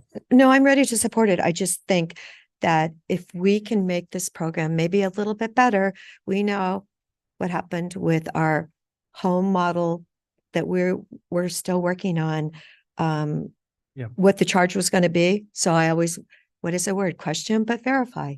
There you go. So is there a motion? We'll move approval to accept a community development block grant from Business Oregon and authorize the county administrator to sign document number 2024-125, accepting the grant. And I will second it. Any further discussion? Mr. Chang? Yes. Commissioner DeBonne? Yes. And the chair votes yes. Thank you. Okay, now we're at item number 14. Jen, I believe you get to stay at the table. I think for a while. Good afternoon, Jen Patterson. It's still morning. I do. Good morning, Jen Patterson, Strategic Initiatives Manager. And I'll invite my colleagues, Robert Tintle, Peter Gutowski, Stephanie Marshall, to also join me up here. And we have other support staff as needed as questions arise. I'll let you guys go ahead and introduce yourselves and then we can get started. Good morning again, Stephanie Marshall, Assistant Legal Counsel. Robert Tintle, Chief Financial Officer. Sorry, I'm all the way up. Good morning, Madam Chair. Peter Gutowski, Community Development Director. Welcome, everyone. Good morning. Good morning. Thank you. So we are here before you. We last met before you on January 10th of 2024 for an ongoing discussion on short-term rental program consideration. Since that time, staff has met internally a couple additional times. We have all individually reached out to our counterparts in 6 other counties throughout the state who have implemented short-term rental programs in the counties outside of UGB to get guidance on how their programs are going, how they're operated, how they're funded, and kind of feedback on what's working and what's not working. So with that, we have the legal counsel and CDD have provided 2 memos that are included in your meeting packet for consideration of steps forward on a short-term rental program if the board so chooses that route, and looking for guidance on how staff should proceed with this issue. And with that, I'll turn it over to you for questions, and we're here to provide any additional information that was not included in those memos that you may have. Yes. It was interesting to see which counties you were citing and which counties had to go to LUBA, and it seemed like they were all eventually successful. So, do my fellow commissioners have questions? Couple thoughts. Just a couple things that I had highlighted here. You know, it's good to see all the bulleted items about what other jurisdictions have done. You know, I'm not opposed to picking a few things out and focusing on them. As I say, I'm not supportive of putting this licensing system in place, and I know it's a dance with land use also, if it's a land use authorization or not. But a contact person responsible for responding to, you know, questions or complaints, that may be possible, you know, just like taking a little piece out of here. We have our property owner and a seller. We could ask somebody that has a transient room tax account to say, you know, please provide us with the phone number of responsible party, because it may be the property owner or, you know, an operator. So also, you know, fire, you know, people talk about irresponsible fire activity in the late summer when it's really dangerous.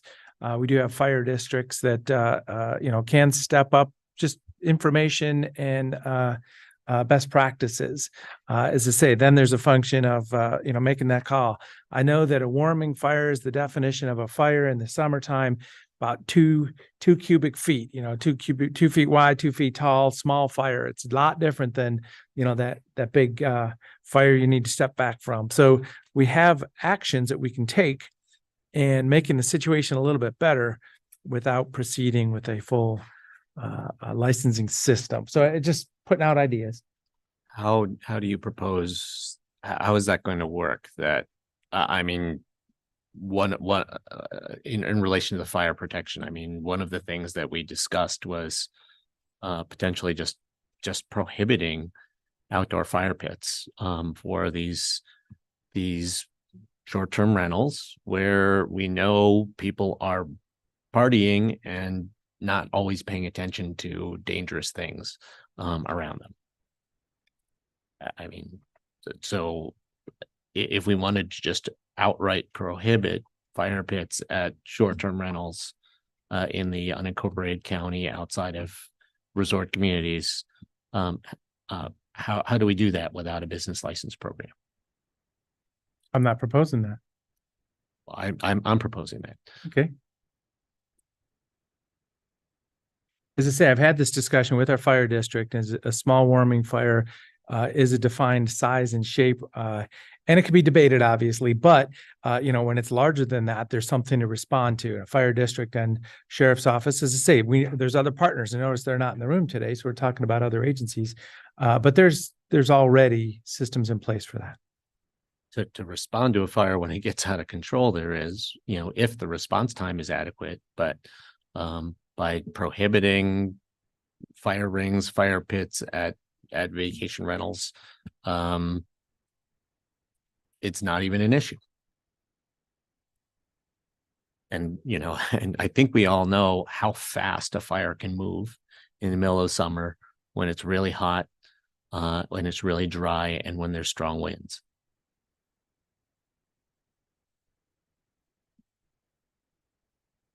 Okay, Stephanie, are you kind of? Sure. Yeah. Stephanie Marshall again, Assistant Legal Counsel. I think that one of the things that came up repeatedly is enforcement. So if we have any kind of limitations or prohibitions, the question becomes who is enforcing? Now, maybe it's code enforcement, maybe it's the sheriffs, or, I mean, that's a big question as we look to kind of get our arms around how this might be rolled out. Leaving it as it is, the board was presented with some feedback as to the risks involved with not regulating at all. But, on the other hand, trying to be able to have the follow through to provide that protection. Somebody renting, or that gets harmed, and says, well, the county has these regulations. How come there wasn't enforcement? Just kind of throwing these additional thoughts into the mix. And Peter Gutowski also has some input on the impact on his staff as to, again, who's holding the ball, who's ultimately responsible to making sure that there is safety with respect to fire. And I'm just relating it to that aspect because that's what was brought up. Peter, I noticed you have now 47 employees. Correct. And when we were at our lowest, what was it, maybe in 14 or something? How many employees do we have at that time? I can't, Madam Chair, I can't recall the lowest number we had. You recall when Community Development Department during the Great Recession, we had environmental health as well. We had who performed inspections for restaurants.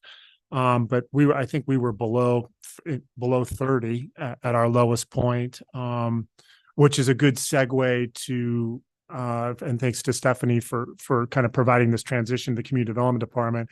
In the memorandum that I provided for your packet today, I do want to echo that the Community Development Department wants to be responsive to the Board of County Commissioners as it pertains to your commitment to economic development, your commitment to housing, and to certainly as it pertains to short-term rentals, whatever program you think is warranted. I was obligated to let you know essentially that we are really struggling in terms of having adequate staff to meet our core responsibilities.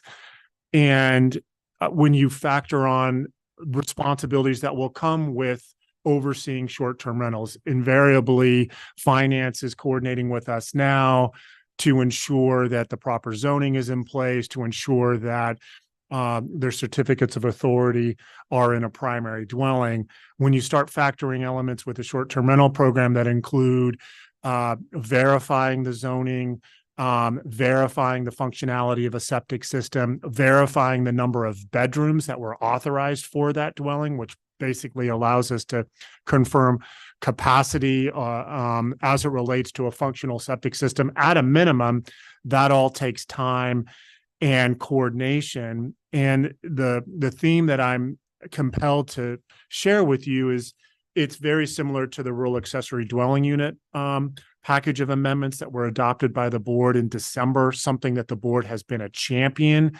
and with their leadership, I think helped compel the legislature to make that a reality.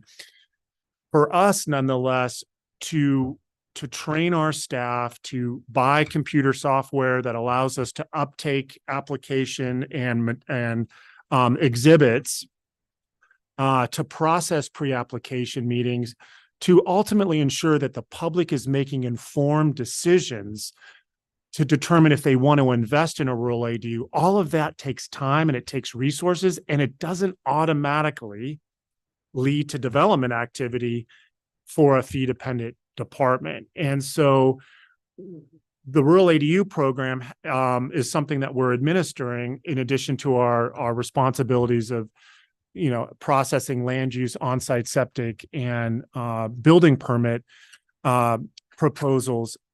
A short-term rental program really creates additional demands that we will need further resources. Some of that will, for your consideration, it will apply to code enforcement. Others will ensure that we have the right number of staff in our lobby to answer these questions.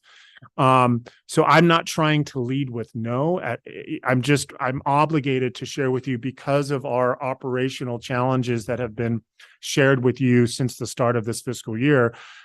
We're vulnerable. And so again, my department wants to be responsive to the board's expectations as it pertains to short-term rentals and any other project that interfaces with CDD. It's just, I'm compelled to share with you that I have real resource limitations, and to administer a short-term rental program with or without a land use component still creates demands for my staff to coordinate with finance to ensure, at a minimum, as noted by County Counsel Dave Doyle, over the last several months, to ensure that fire and life safety is addressed. So I recognize that this message will create additional conversations and additional discussion, but we're really limited at this point in time.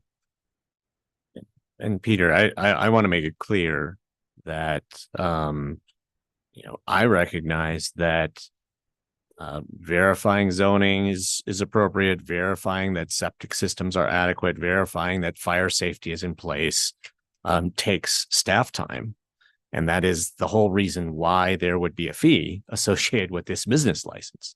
So, and unlike the rural ADU example that you provided, I would assume that people would pay the fee, the application fee for a short-term rental upfront, instead of using a lot of services from a CDD and then maybe putting in an application to do a short-term rental. So, in many ways, to take a step back, it's my assertion that the funding structure for the community development department is problematic. But this actually presents an opportunity to create an additional revenue stream with a stable set of work associated with it. And in so doing, diversify essentially the revenue base of CDD. The question, the devil's in the details around, whether you need to hire whole new people to do this, or whether essentially these are duties that can be kind of bundled into existing positions, and in so doing actually create more funding stability for those positions. Yeah. So that's my question, is, to have people doing these verifications, would we be using existing positions doing things that are similar to work that they're already doing, which is pretty easy to add, and maybe beneficial to add if there is the funding to support that work. And again, this gets to the whole kind of heart of the fee discussion. We're not charging people a fee, a business fee, a business license fee, just because we want to make some money. We're charging people a business license fee so that we can protect the public health and safety and protect the peace for these neighborhoods. And that costs money. And then that's exactly the reason why we would charge a business license fee. And that is exactly, in my mind, what we would be using the business license fee revenue for, is to administer the program so that we can protect public health and safety and protect the peace. Madam Chair, if I may Yes. respond, those are excellent points that you're making, Commissioner Chang. And I do think that, just to unpack some of your comments, I think to the extent that the board is supportive of a short-term rental program that invariably involves a community development department, it will create demands. And I think the rural ADU program that's in place today is analogous to short-term rentals, in that I think a lot of people will be inquiring about their eligibility to utilize a short-term rental. Now, we know Jen has provided the numbers. There's several thousand property owners that have paid the certificate of authority. Not to mention those that are in resort communities.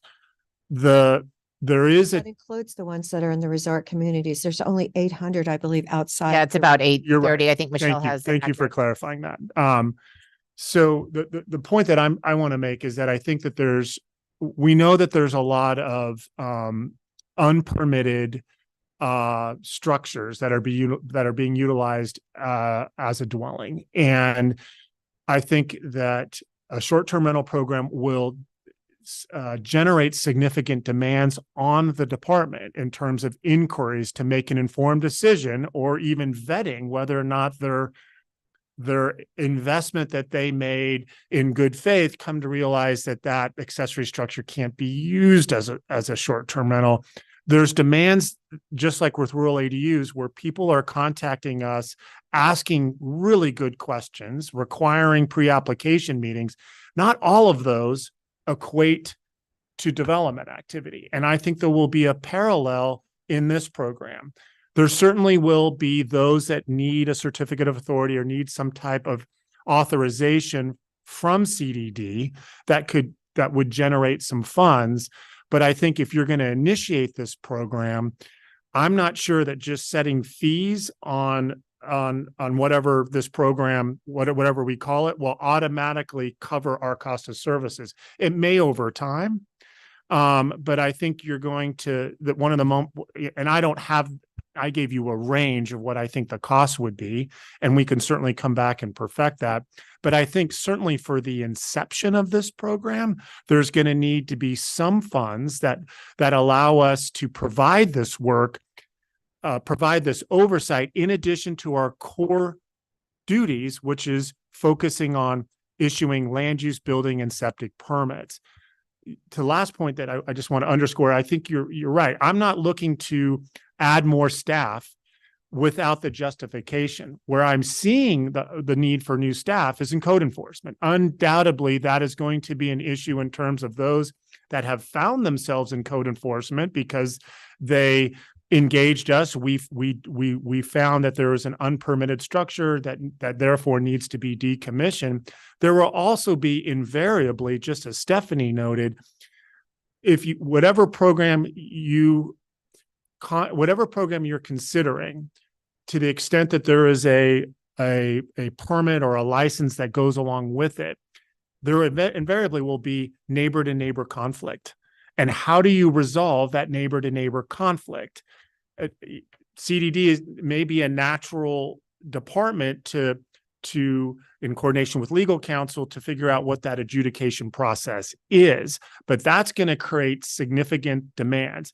And we are already down a code enforcement officer. We're currently recruiting for that, but you open up this opportunity, it also comes with these types of demands. So to the extent that we need staffing, I think it will be initially at the code enforcement stage, and then we'll have to determine how our colleagues on the front line, our permit technicians, do we have enough today, or is this demand warranting an additional employee? I don't know that yet. I will work with my team to ensure that we are staffed appropriately. But nonetheless, there will be demands that come with this program invariably as it pertains to land use, the building division reviewing the building plans to ensure that the number of bedrooms that were approved are still in place, that there hasn't been, some internal modifications that are being counted as bedrooms. Of course, we've got to verify the septic system. And then a question for the board, and I'll turn it back over to the chair, is to what other expectations would the board have for CDD to review signage, to review what's the responsibility of reviewing, who's the point of contact, what's the process for handling complaints initially. Those are all open-ended questions that don't naturally come to CDD if it's not a land use program, but those are, coordination that would occur as I look down the table from finance to CDD that we have to clarify. Sorry. Thank you, Peter. Just want to point out that you've mentioned a couple of places within CDD where capacity is already insufficient. And adding additional responsibilities, but also adding additional resources. I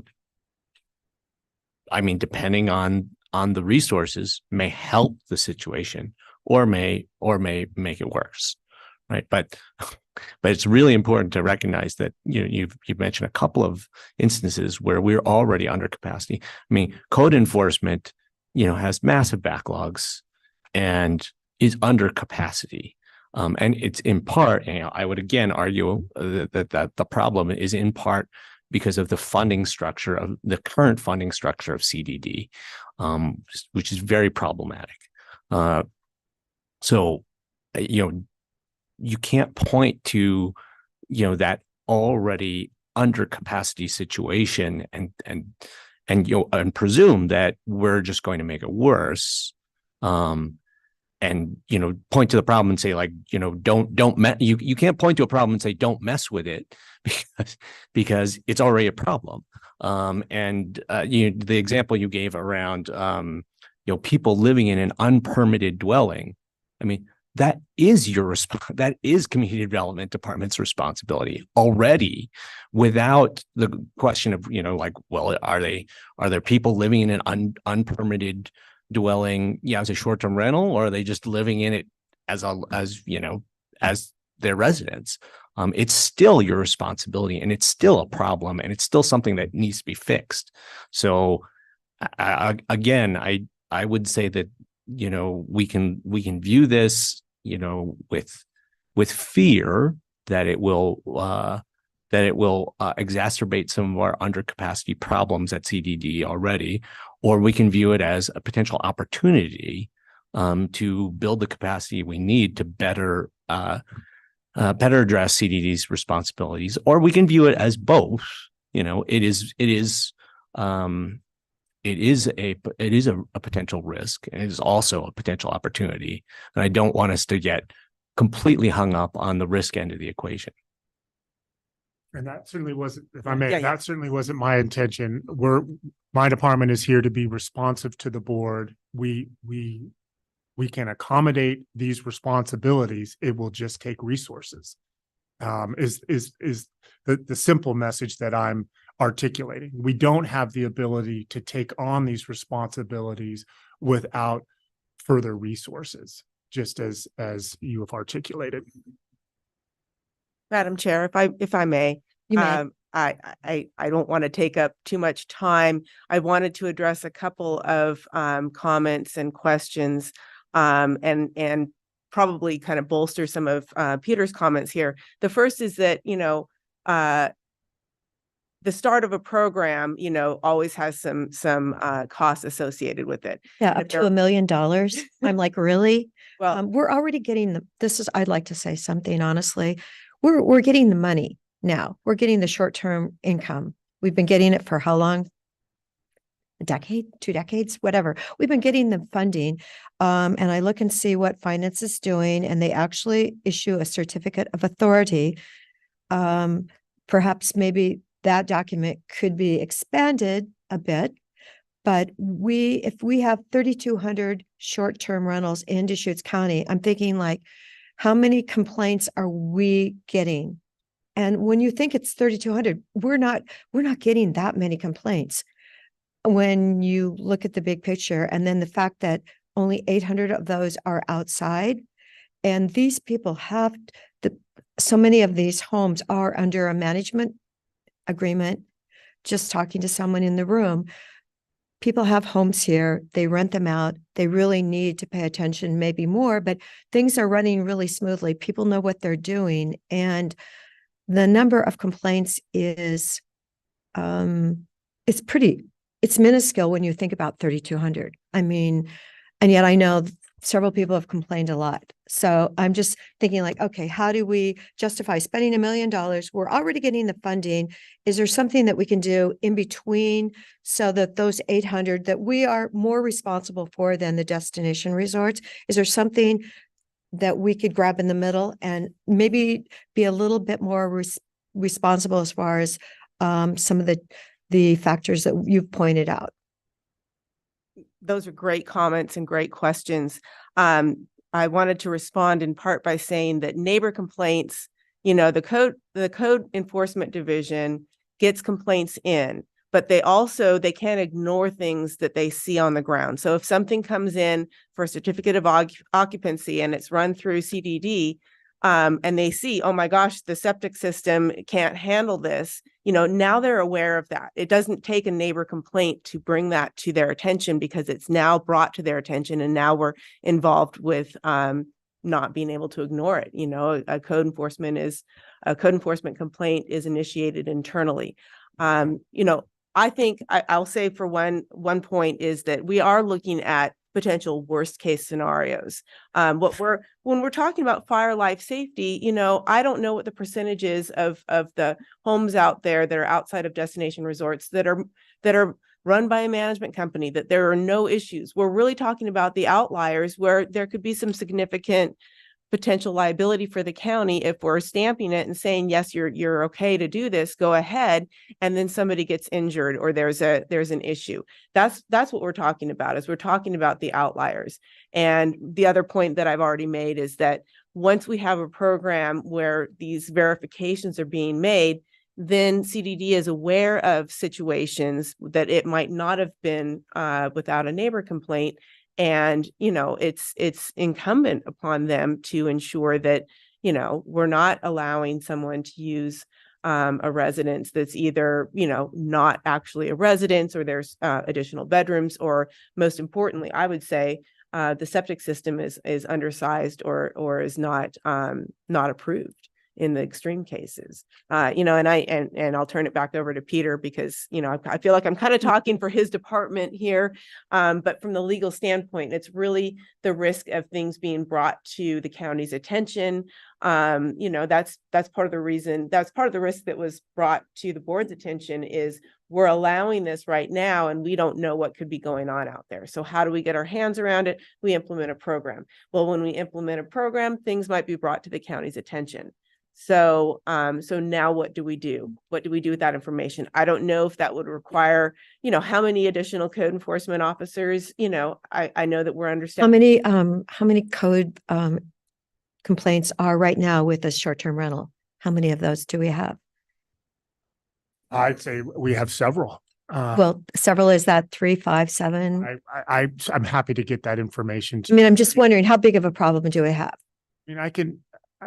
The problem is not, what am I trying to say? I don't think it's insignificant. Our code enforcement team they each have over 100 active files, and that's 3 code enforcement officers. So, I would venture to guess that there's probably between maybe 10 to 20 incidents where Robert's team forwards us a request for a certificate of authority. We review it. We find that it's not in a primary dwelling, and then that finds itself into we are obligated, as Stephanie articulated. We can't just ignore, when this is brought to our attention, the fact that we have an unpermitted structure that's housing members of the general public.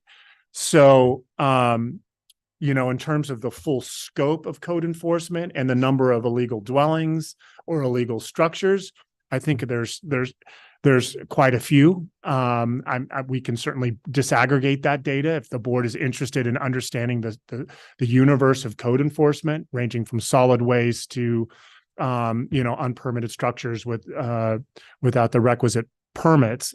But I think the point is worth reemphasizing, that if you decide that you want to do something different than today's program, there will undoubtedly be complaints that are associated with short-term rentals that are reviewed by CDD or reviewed by Deschutes County, that neighbors find are not operating consistent with the programmatic elements.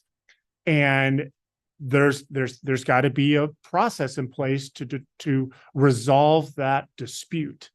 And that logically seems like the community development department would be the one to process those disputes. So in addition to receiving, reviewing short-term rental applications, some which may not be lawful, in addition to getting complaints, you're talking about potentially hiring at least 2, possibly 3 code enforcement officers.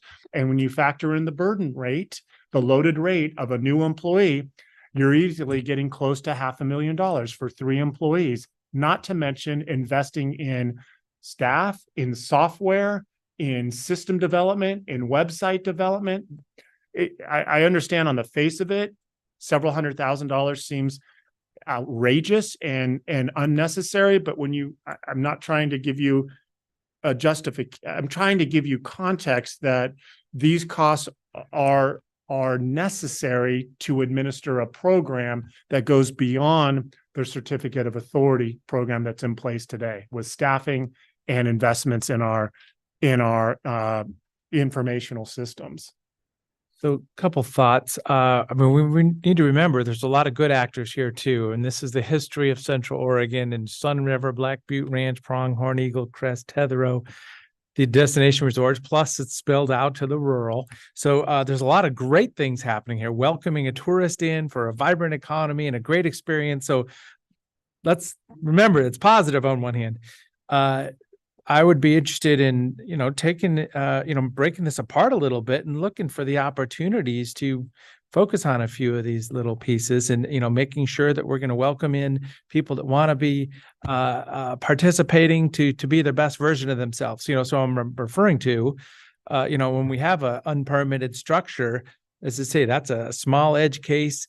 We want to, either, help them get up to speed or, have the industry acknowledge that, okay, we don't accept bad actors in our environment here. So there's a whole different way to look at this. Well, I mean, I don't think we're talking about very different ways of looking at this. I mean, asking people to apply for a business license, ensure that they are protecting the public health and the safety and the peace of their neighborhoods, and pay a small fee. I mean, a short-term rental is a business, and it is a cost of doing business to not impact the neighborhood where you're operating your business. So we're definitely, I don't think anyone would say that we should charge a short-term rental inside Sun River, where there's a whole homeowner association structure, and most of the properties are managed by a property manager, company that people can call anytime to respond to complaints or concerns. That's a kind of managing that or ensuring that there's no risks associated with that. It's completely different than a short-term rental in the unincorporated county outside of a resort community. But really, I mean, you could charge, I mean, and I don't want to, I hesitate to throw out example numbers because, then people will say that's the number you're talking about. But I mean, just by way of example, if you charge, the 800 outside of resort communities, $500 or $1,000, it is a small part of the revenue that they're making every year on that short-term rental. And you could charge someone in Sun River or one of the resort communities less. Yeah, please don't say you charge. I don't plan on doing this or supporting it. So somebody might charge if there's a majority, but the county could. Yeah. To ensure that we're protecting the public health and safety and the peace in neighborhoods in unincorporated Deschutes County. So I don't know if there's a clear answer to this question, but can a homeowners association allow or disallow short-term rentals? Is that in the scope of a homeowners association?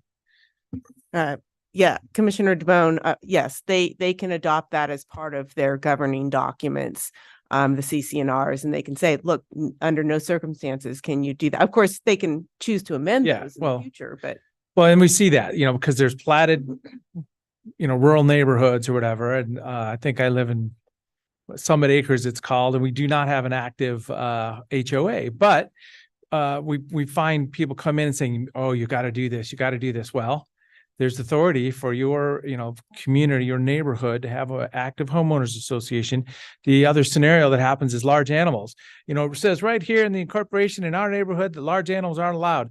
Okay, but that's the HOA. And if you don't have an active HOA, you know, it isn't the authority or the responsibility of the county to come in to do that. But I'm just saying there's other avenues. There's avenues for this. Yeah, but it's also, I mean, it opens up another can of worms. I mean, one of the people that we've been hearing from on a regular basis is up in Tollgate, and believes that they have HOA restrictions against short-term rentals, but it's a major dispute within that HOA. So creating clear county rules could actually be very beneficial to just kind of setting that conflict to rest.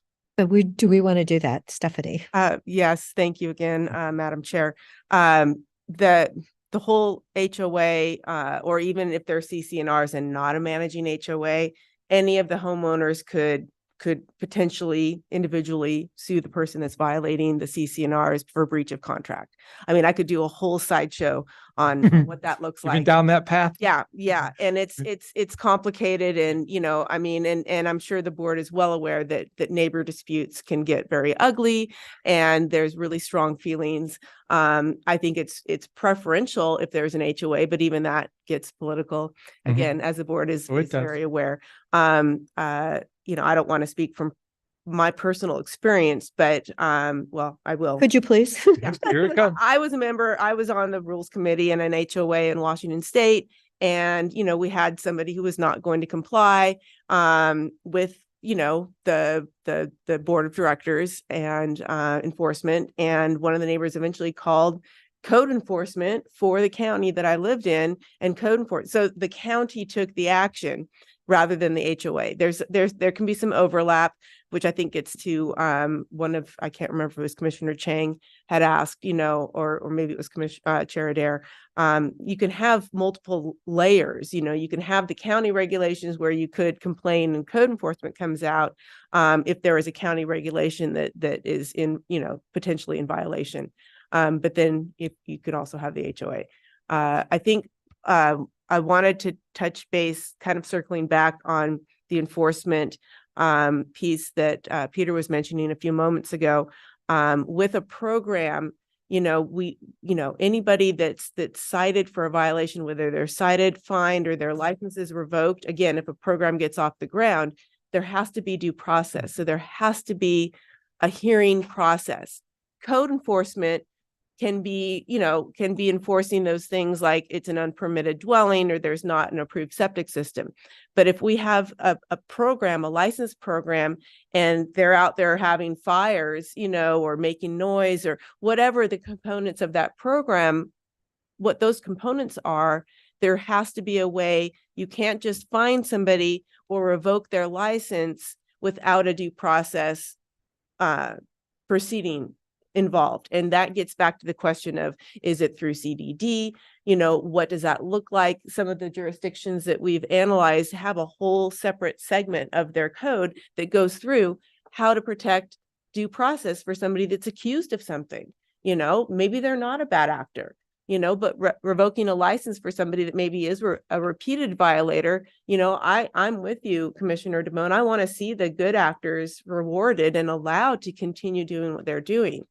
So, you know, and then it brings us back to the fundamental question here is health, you know, life safety, you know, and the public. So, you know, how many of these bad actors are out there, you know, and what kind of program would be adopted to minimize the risk associated with those properties and those individuals. If I may follow up to that, that was the question that I asked for the administrators of these programs in all of the counties. Yeah. And this is apart from permitting violations, but how were they doing the enforcement and what did that program look like? They all took there's a variety of different programs and different approaches they took. Everyone did have some form of due process written out. But in every single case, they said the reporting system that they used resolved the issues. Only one case in all of the 6 counties went before a hearings officer. So this process of having a place to report for neighbors to call in and say, there's loud noise, we think the septic's going over, there's not a trash receptacle, these things did get resolved at the lowest level in their due process, because in the end, the short-term renter owners were making revenue from their rentals, and they didn't want the opportunity to lose their license or go further in that process. So it was a process set up that is working. One county did address that they had to kind of revise how their process worked so that there weren't neighbors who just didn't want a short-term rental calling in petty complaints. So that is something to look at, gotten some guidance on how some of these counties are addressing those issues. But these systems in place for either an online reporting system or a phone number to call into, but almost in every case, it got reported by, or it got resolved by having the neighbor call the property management company that was listed in public view. And it almost always got resolved within 24 hours. So that anecdotal feedback of what I received from the 6 other counties that I talked to on those particular violations. But I'm curious, are the code and violations that we have now, do they have management companies running them, Peter? I mean, because I know this is a business and people want to do their business, and we're incredibly successful here. We have our beautiful mountains. So Yeah, Madam Chair, I don't know the answer to that. I think it's important to put on the record that even if the program that's in place today, the certificate of authority, if you have CC&Rs, finance is cannot consider the CC&Rs. If you establish a program tomorrow, that's different. We will apply the code that's in place, whether it's in land use or whether it's in a different section of the code that spells out what the responsibilities are. An active HOA and active with enforceable CC&Rs has no bearing on whether or not one is insulated from complaints. So it is true, and I think to Commissioner DeBone's comments earlier, that that this is a destination. Central Oregon is a vibrant place where my comments and the comments of my colleagues are not meant to spoil that image or those responsibilities or those positive interactions that are happening today lawfully. What we're speaking to are just the inevitabilities of administering a short-term rental program in a county as large as ours that has tremendous assets within our resort communities and within our rural communities to take advantage of these opportunities. And these are just, as Jen's research indicated, if you have a short-term rental program, it just gets complicated to ensure that fire and life safety are addressed at a minimum, in addition to other aspects that that are under consideration pertaining to quiet hours, garbage, point of contact, a representative that lives in Deschutes County, adequate parking, posting of ingress and egress for leaving the property in the event of emergency. There's all these other facets that can that expand this topic into the kind of minutia that we're getting into, or certainly that the memos have spoken about. But the message, I don't want the message to be lost that Deschutes County is the recreational capital of Oregon, in my opinion, and that's part of the reasons why we're having this conversation today. One clarity item, when we talk about fire, life, and safety, if it's a permitted residential structure, it's, structurally permitted for the snow load. It's, depending on its generation of construction, it'll have a general level of, safety of construction, however it's built. So are we talking about going from a residential structure to a commercial? When we say that, because I remember, when we have a commercial building, it's different with sprinklers and egress and all that. So what? Yeah, great question, Commissioner DeBone. The purpose of confirming that the dwelling has been permitted, and we have that thanks to the technology that's been in place for decades. What we want to confirm are the number of bedrooms that were approved when that dwelling was authorized. There are instances where people have renovated their interior and taken that large upstairs living area and made it into what they believe is we can make that into another bedroom. A bunk room. A bunk room. then it's or that advertised as TV room sleeping could tent. be a bedroom. And what we would want to do is confirm the number of bedrooms, which then allows us to confirm the number of occupants, and that goes right to the septic system. The septic system was designed to accommodate a certain number of residents. And so we want to make sure that the dwelling is safe, that people are in the requisite bedrooms, and if the event that there was an emergency, there's the ability to leave the dwelling quickly with adequate egress, and then to make sure that the septic system is sized appropriately. That Still residential though, not exactly. It's not a commercial.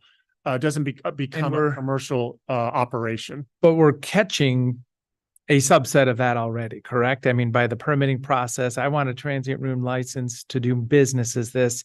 You find it advertised as Sleeps 10 and it just doesn't jive.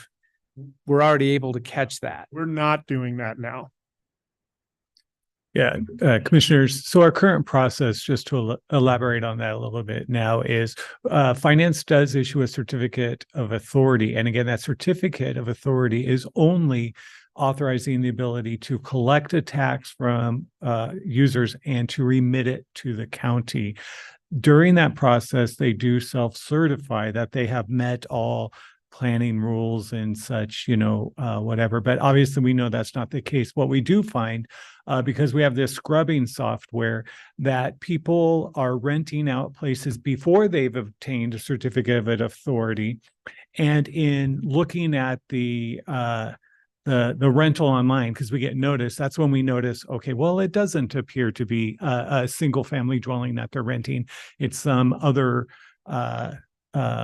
dwelling unit, right? And those are the cases where we refer them to CDD and they take a bigger look at that. Then we notify if it's not approved, then we notify the user, we cannot issue a certificate of authority and it's not a permitted dwelling unit or rental unit. You do need to work with CDD to bring it up to code or not, or we can't allow it. Yeah. So for clarity. Robert, though, if they're advertising a 4-bedroom unit, would you not tell Peter, oh, they're saying they have a 4-bedroom unit. Can you just please, you don't pass that information on? Because I would think that would be so easy to do at that time. Well, there's 3,400, Yeah, we don't rentals. No, We No, don't, there's we don't only 32. verify if it was, we don't verify. It was originally a 3-bedroom unit. Now it's a 4. We wouldn't have that easily accessible to us. It's more if it's in the EFU zone, we know that shouldn't be a rental. There's other criteria we know that are questionable. It's a shed that they're trying to rent. We know that. So we would forward those on, but we wouldn't have that information readily available. You mean a rustic, beautiful cabin in the woods? Exactly. Yes. Well, as I say, there may be some things to dial in here too without a full-blown program. Well, I don't see how you get at that. How you get at how many bedrooms are they renting out, and is that to spec for what was permitted. There's other things that are really invisible. If you tinkered with a room to be able to put a few beds in there. Like, did you do stuff with the electrical wiring that, wasn't inspected originally by building inspectors? And there's things that are invisible, right? But, I think we're all acutely aware at this point of how septic systems can be, not properly functioning or can be overloaded and can be causing groundwater contamination issues. But your neighbor doesn't know that they should be complaining about that. That's something that we understand because we have some understanding of the hydrogeology of the area and some sense of how many septic systems are out there.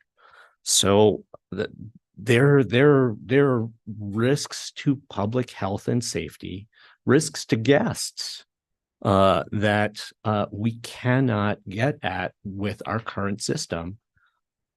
And I don't see how we get at those issues without this business license.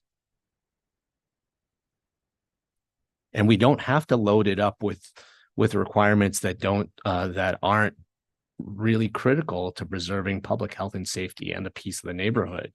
But we're not going to get at those things without having some kind of a program.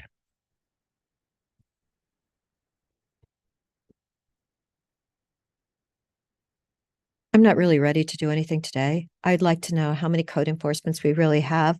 I think we've probably maybe we've been just lucky, but we have a lot of incredibly responsible. We have a world-class community in Deschutes County. I want to keep it world-class, but at this point in time, people are so being burdened with this tax and that tax and this tax. And clearly I'm sure the businesses would look at it as a tax, and we're already getting the revenue. I would honestly like to watch it for a couple of months and say, okay, what kind of problems are we really talking about? Because when you think about the numbers, it's pretty immaterial. You said 10 to 20. Okay, out of 800.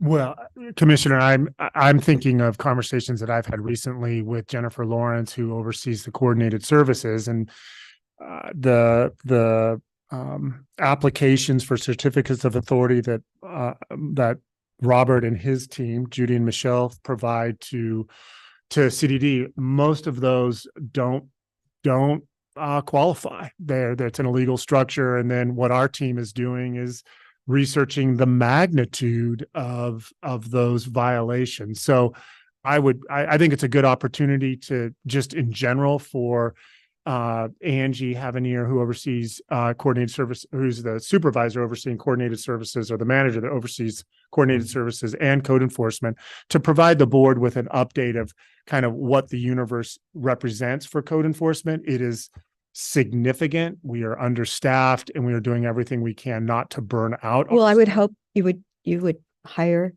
We are in the process of You hiring. need to hire some people, because I had been going out to, I will not mention the road out in East Bend that had a problem for years. I would go there every July, and I would drive, or maybe it was June 20th, and I would drive by, and there would be that problem, and it was still there. And I felt so badly for that neighborhood. It went on for years. CDD has real resource limitations right now. Well, I think it was your capacity, your capabilities to actually do something. It was totally a fire hazard for that entire one way in and one way out community. And it sat there for a couple of years that I know of. So yeah, I know it's a hard, you're balancing. Very much. Did you like to add something? Yeah, Michelle Asai, management analyst for the short-term rental program. So in regards to how many we've sent over to CDD, denials, I would call them, about 45 within the last 2 months. We've been actively trying to get those over to CDD for clarification. And some of them are just zoning issues. Some of them are structural issues, not renting out the primary dwelling. So it's kind of across the board, but about 45 is what we've sent within the last couple of months. That's impressive then, because you are really actually paying attention to the details. You are going beyond. That's excellent. Yes. Yeah. Yeah. I really appreciate that. There's things that finance is not able to correct about these properties. And at that point is when we refer to CDD for further clarification. And those 45 do get referred over to CDD and add to CDD's workload. Correct. So if you had a fee to apply to be a short-term rental on the front end, then at least we would have some resources for CDD to do its work on those. Aren't the code people though still in your budget, Peter? We have 4 positions in our budget right now. We're recruiting for a 4th as we speak. We are very mindful of our budget right now. We initially had 5 code enforcement officers. So we're relying on the development activity in the third quarter to help us better understand how to maximize our operations. We are currently down 2 permit technicians with the possibility of a third, which now that I mentioned this, it begs it requires me to respond that when we lose our staff and we to go back and retrain our staff takes years. It takes literally 2 years before they are completely independent. Now, we have an incredible team. The management structure of CDD is led by employees who've been with us for years. And so they are extraordinary in training new employees so that in a few months they're proficient, but to really have the independence and the technical skills, and it doesn't matter. It could be from permit technicians to building plans examiners to inspector. It's the full gamut. And I know that's similar for other departments, but yeah, we are being very judicious in ensuring that our operations and our budget are in alignment and we're meeting our expectations. And to the extent that, we are seeing continuing fluctuations, I'm communicating regularly to our county administrator about that. And it also, we are maximizing partnerships with the finance department. So I think, that relationship continues to mature, and as responsibilities evolve and become more demanding, I think the resource assistance that we might need from finance just under the program today, as Michelle noted, there's been a steady stream of reviews that come into place. That also is not, that's a responsibility that we've absorbed.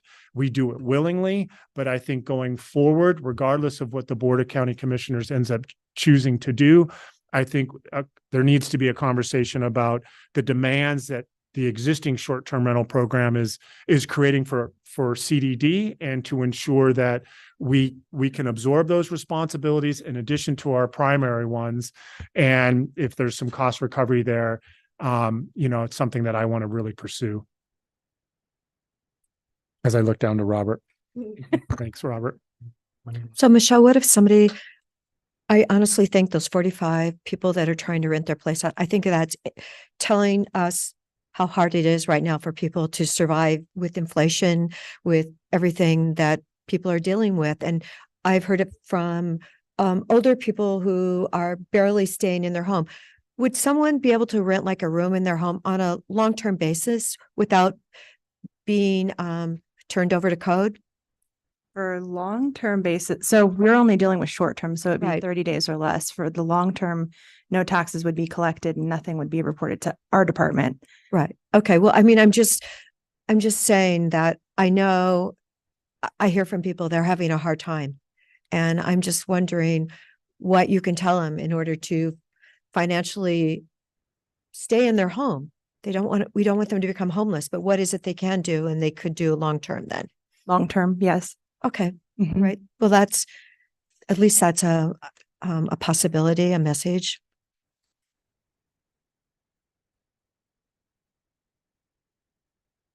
So anything else? That sounds like we don't want to do anything today, so go ahead and move on.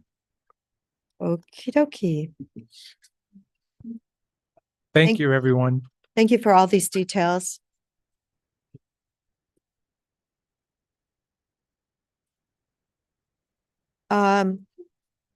We're at item number 15, the performance updates. Can we take a 3-minute break? Please? That idea. Thank you. Yep, Can I still stand up?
Initiatives Manager. I'm here today to discuss performance measure updates. Every year, department heads and departments work to set performance measures based off of the commissioners' county's goals and objectives that are established each year. And then we come before you each quarter, at the end of each quarter, with a specific measure, and have several departments come and provide their updates. So that's what we're here today to do. The performance measure, the county objective chosen for fiscal year 24 Q2 was Save Communities. We've chosen or 3 departments were selected: 911, Community Justice, District Attorney, and Justice Court. And they will come before you to provide updates on specific measures. So first up, we have 911, and with us we have Chris Perry. So I'll just want to say hi to everybody. It's good to see everybody. You know, this is us. This is the county doing our business. We're taking a moment, kind of shedding light on the good work we do. I don't know why the media just left. This is the exciting part right now. So, but I just want to thank everybody for joining us. Well, they just don't understand. We appreciate you all. Morning, Commissioners. For the record, Chris Perry with Deschutes County 911. And I'm Adam Goggins, Program Manager for Deschutes County Crisis. Commissioner, the performance measure we're reporting out to you today reads: continue to develop and implement the non-law enforcement crisis response program in partnership with Deschutes County Behavioral Health. I invited Adam Goggins to join me today. We continue to have success with triaging and processing those mental health crisis calls that would have traditionally gone to our law enforcement partners. Instead, when appropriate, passing them on to Adam and his team at Behavioral Health and the CCRT program, which stands for Community Crisis Response Team. As you know, we went live with this program May 1st of 2023 in close partnership with Behavioral Health. Prior to that go live, we carefully developed a call taking procedure that our staff at 911 could triage those mental health crisis calls, or those callers looking to speak with a mental health crisis clinician. So we receive those calls, we process them and triage them appropriately and hand them off. As part of that process, we ensured the CCRT team had access to our computer-aided dispatch system. So as we were taking those calls and inputting information from the caller, they were seeing that in real time, and weren't having to receive that information over the phone and jot it down in different ways. And then once those calls were gracefully passed off to that team, they were given access to our radio system. So at their discretion, if they responded in the field, we had a way to communicate with them and our law enforcement partners as they were responding out to those mental health crisis calls. We continue to meet monthly with our law enforcement partners and the CCRT team to address and identify any inefficiencies that are going on with that program, so we can quickly make an adjustment. We're so far being successful. I invited Adam to join me today to share any thoughts on that program and any stats he had to share with you. I think he has some cool numbers for you. Great, Adam. Thank you so much. Yeah, I would just like to say that 911's been absolutely invaluable, and our partnership has been really strong throughout this entire process. And I'm really grateful and thankful for everything that 911, Deschutes Sheriff's Office, our law enforcement partners have been able to do to help to support this. Since our go live date and on May 1st, 2023 through December of last year, we've had a total of 1,821 calls that were essentially dispatched to us from 911 dispatch. And of those calls, we were able to resolve 85.7% of those without law enforcement being present. And so the numbers have changed from month to month, but that's just kind of the overall average that we've had since we launched. So that's the kind of the right resources for the right people at the right time is a lot of what we like to say and go from there. So yeah, that about does it for my. So does a response mean on site all the time or not? I guess. That's a great question. No, it doesn't mean an on-site response. About 1,349 of those we were able to resolve via phone or through. Oh, okay, great. Means, and about 472 of those were face-to-face evaluations. Wonderful. Okay, very good. But I know there was media coverage about response time on something that was happening recently, and when things get critical, time kind of slips. The perception of time may slip. So I know you're doing a great job responding as quickly as possible, and it's good to understand that not every one of those is an on-site response. So yeah, thanks for what you're doing, and I would advocate for the community to understand. This is a a service that we celebrate. You know, we're out there taking care of business, responding the right resource at the right time. So thank you. Mr. Chang, do you have some comments? Yeah, Adam, could you repeat for us the average response time for CCRT, you know, face-to-face calls? Average response time is around 27 minutes for face-to-face calls, and that's just from the month of February. We're working on compiling those numbers throughout the grand total. Oh, and that 27-minute average response time, that includes dispatches to all over the county, or Yes, sir, and our northern Klamath County catchment area as well. So we'll go as far south as Gilchrist, far north as Terrebonne, and everywhere in between. that's quite a coverage area. Terrebonne is in Deschutes County, though, right at the edge. But going into northern Klamath County, that's a long way. Do you ever go into like Crooked River Ranch? Because most of that is not Deschutes County, only about 10% is. We've gone out that direction before. Usually it's with DCSO, especially there's the, I know this isn't specifically in the Crooked River area, but it's the Crooked River Gorge. We've actually had some times where DCSO and Jefferson County co-responded to a scene out there. And so we've actually gone kind of as far north as that on the bridge. On the bridge. Okay. I guess my other question would be on the law enforcement end of the equation. So each one of these calls that the CCRT responds to means that an incident that potentially a law enforcement officer would have had to respond to otherwise is relieved of, to spend time on their other duties or focus on other things. Can either of you give us a sense of how much time, how much officer time that's saving for our law enforcement partners? Yeah, absolutely. These calls tend to be lengthy interventions. These aren't, a traffic stop or something like that that can last a matter of minutes.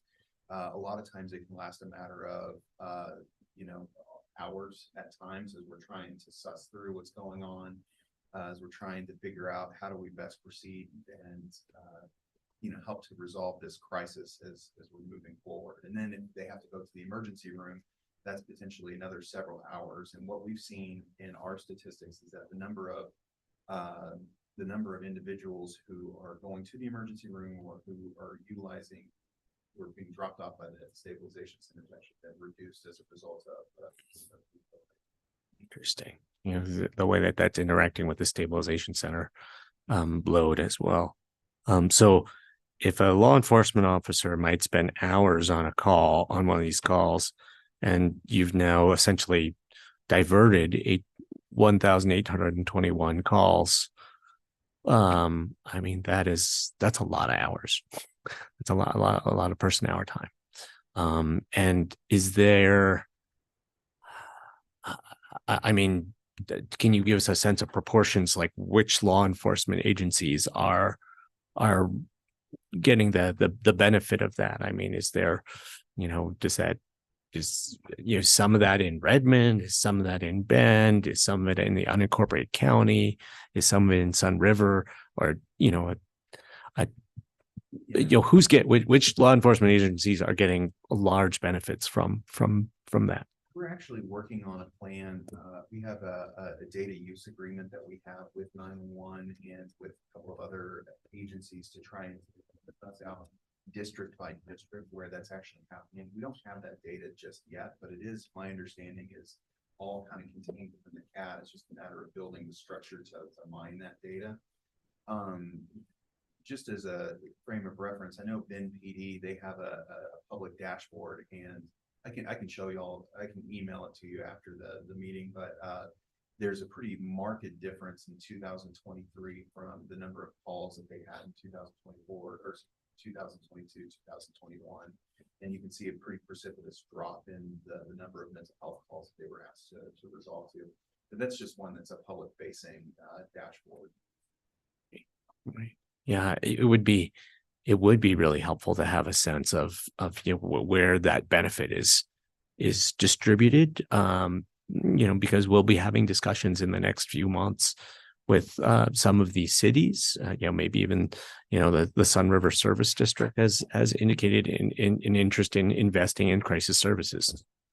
Being able to explain to them the impact that the workload, alleviated workload impact that we are providing through crisis services to those law enforcement agencies would be really helpful to have in those discussions. Yeah. Great. Adam, how long have you been with Deschutes County? I've been with Deschutes County for about 6 years. 6 years. Thank you so much. Thank you. Chris, how long have you been with Deschutes? 18 and change. Oh, okay, but not 19 or, okay, you weren't here as a temporary at the first. Okay. That was earlier this morning. So anyway, great. Well, thank you so much. Chris, I think there's another part of your objectives. Yes, I do have another performance measure to report on. This one's also under Safe Communities objective, and the performance measures to coordinate with 911 and Deschutes County Sheriff's Office to increase the number of web registered Deschutes alert subscribers. Happy to report in Q2, we're currently at 53,774 web registered users compared to Q1 with 48,316. So we continue to see a gradual but marked improvement or increase in those opting in to get those alerts.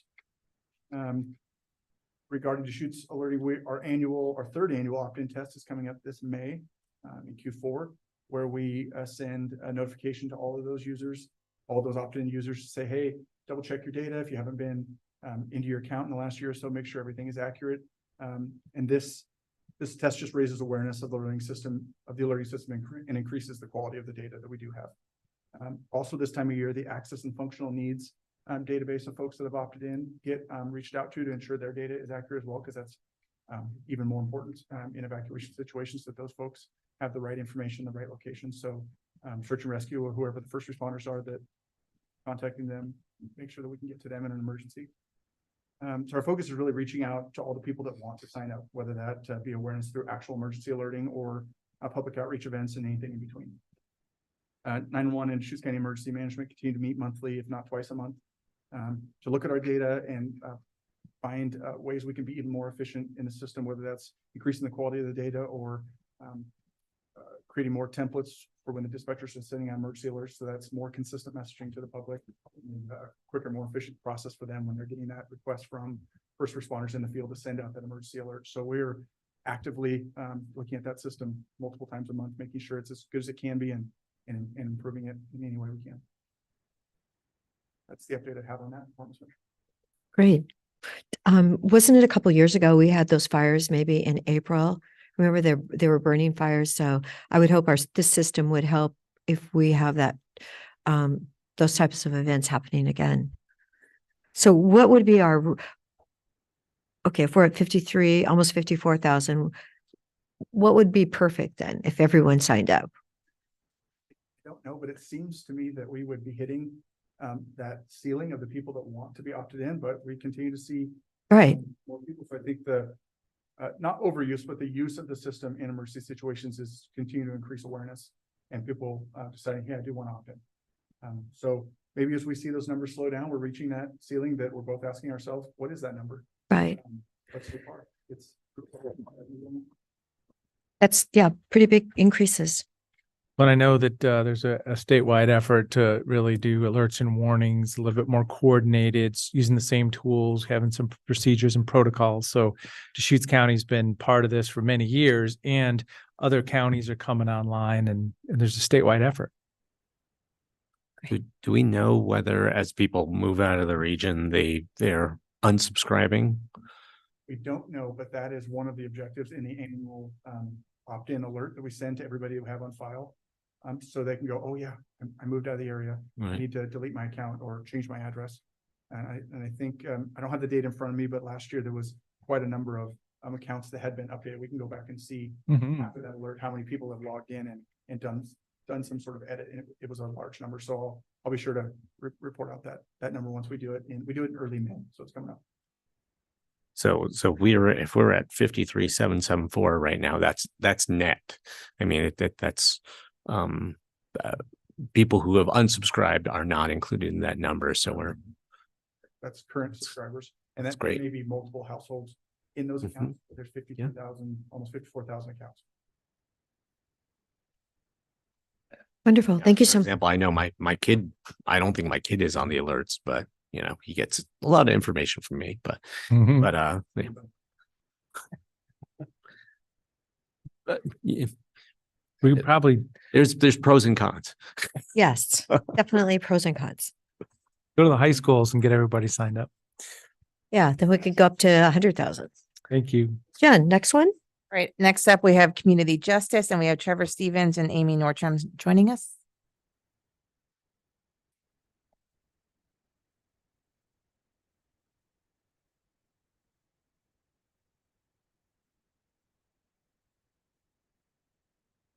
Say thanks for joining us. I know you've been here for a while, so we finally got here. Good morning, almost good afternoon. Yeah. So my name is Trevor Stevens. I'm the business manager for the Community Justice Department. And I have Amy Nordstrom here with me. She's our behavioral health supervisor for the Juvenile Community Justice Department. And so we're just here to provide an update on the Q2 performance measure. And it was to create an additional substance use disorder evaluation and treatment option for young people involved in the juvenile justice system. And I'll go ahead and turn it over to Amy. She has been leading the effort on this specific performance measure for us. So great. So just to give a brief overview, in 2021, Juvenile Community Justice created a SUDS work group to assess, analyze, and review current substance use disorder service data, treatment outcomes, and deficits that our justice-involved youth experience in seeking equitable SUD treatment. As a result of our work, we found a significant gap in availability of adolescent SUD providers in our community. And those providers that are available have long wait lists to engage in treatment. This significantly impacts treatment outcomes for youth identified as needing substance abuse treatment who are involved in the juvenile justice system. The SUDS work group recommended creating an in-house outpatient SUDS treatment program for juvenile community justice involved youth to address and overcome these barriers. Where we're currently at is we are in the process of working on our certificate of approval through OHA. In doing so, we are examining what policies and procedures we already have in place to be certified to offer outpatient substance use disorders treatment and recovery services, and are creating new ones to fill the gaps. At the same time, we're filing necessary paperwork to be able to build Medicaid, as well as working to identify a medical director to provide medical oversight for our program. While waiting for our approval through OHA, we're also working on coming up with programming for a pilot program to offer ASAM level 1.5 level of care to 2 to 4 youth involved in our department who are currently struggling to access and or engage in such treatment within our community. Treatment outcomes or treatment options would include each youth obtaining a drug and alcohol assessment, and depending on the recommendations of that assessment, the youth would engage in individual and or family therapy with a master's level clinician from our own juvenile community justice behavioral health team. We're also working on identifying an appropriate evidence-based curriculum to use for adolescent SUDS groups and getting staff trained in this curriculum. And as a part of this process, we really coordinated with behavioral health and our health department just to determine what and if they could provide support in this area. And so they're really the ones that provided us some of the initial ideas of how to get this moving forward. And since we already provide FFT in-house, family functional therapy, it'll actually kind of expand our, we don't bill for services right now for that. We just offer those services. But by getting these certificate of approvals and getting that OHA approval, we'll actually eventually be able to bill for those services. And the majority of our youth are on OHP. So that'll actually provide a additional revenue source for us once we get those approvals in process and get that started. So we've been coordinating with behavioral health, and And we'll get based on the way they work, we'll get our own certificate just because to keep the billing and everything separate, but they've been helping us with that effort and moving that forward. Interesting. Great. We're open for any questions you guys may have about this. Okay, Commissioner Chang? Are you, this is a really neat initiative. Are you able to do this within your kind of base juvenile justice budget and funding, or are you having to go and find grants or other supplemental funding to implement this program? Well, we were fortunate enough that we received some we received $10,000 from the Cannabis Advisory Panel, so that kind of helps kind of launch that initial pilot program, and that's why we started with that pilot. That's why we're starting with the pilot program to kind of really understand that. We believe that with our current structure that we have in place, we will be able to support this program because we don't envision it being so large that we won't be able to support it with our current staff that we have there. So we don't have any plans at this moment to ask for additional FTE to support this program. We would just use the existing FTE to kind of supplement the way that this program is currently running and just offer additional services that we may be able to provide for those youth in our department. So. Do we have a number on how many youth you helped, let's say, last year? So we did initially when they did this proposal, there was 100 cases on our risk reduction team of individuals that needed SUD services. And so 20 of those youth were already enrolled in services, but there was 9 youth that were waiting to be engaged in services. And so those youth were having wait times between 9 weeks, 6 months. I mean, it just really depended on the program. And also a lot of those other programs are not designed for justice involved youth. They're designed for youth that have not already come into our system. And it's a very different population. And so we really want to make sure that we're targeting those services specifically for those individuals that we're providing those services to. So were you working with 9 then? So that was just of those 100 cases, we had 9 individuals that were just waiting at that moment for services. So we anticipate, do we have an exact number, Amy? But I mean, I wouldn't, maybe in that probably 7 to 9 range at any given point for a monthly average, if you're kind of looking at that. Okay, because I know people, their kids might not be in the criminal system, but they have to send them outside the state in order for them to get help. It's really pretty tragic. Yeah, I mean that first finding of your work group that there's insufficient adolescent such treatment providers overall, not just for justice involved youth. I mean that's important for us all to be aware of. Great. Well, thank you so much for coming this morning or this afternoon. Yes.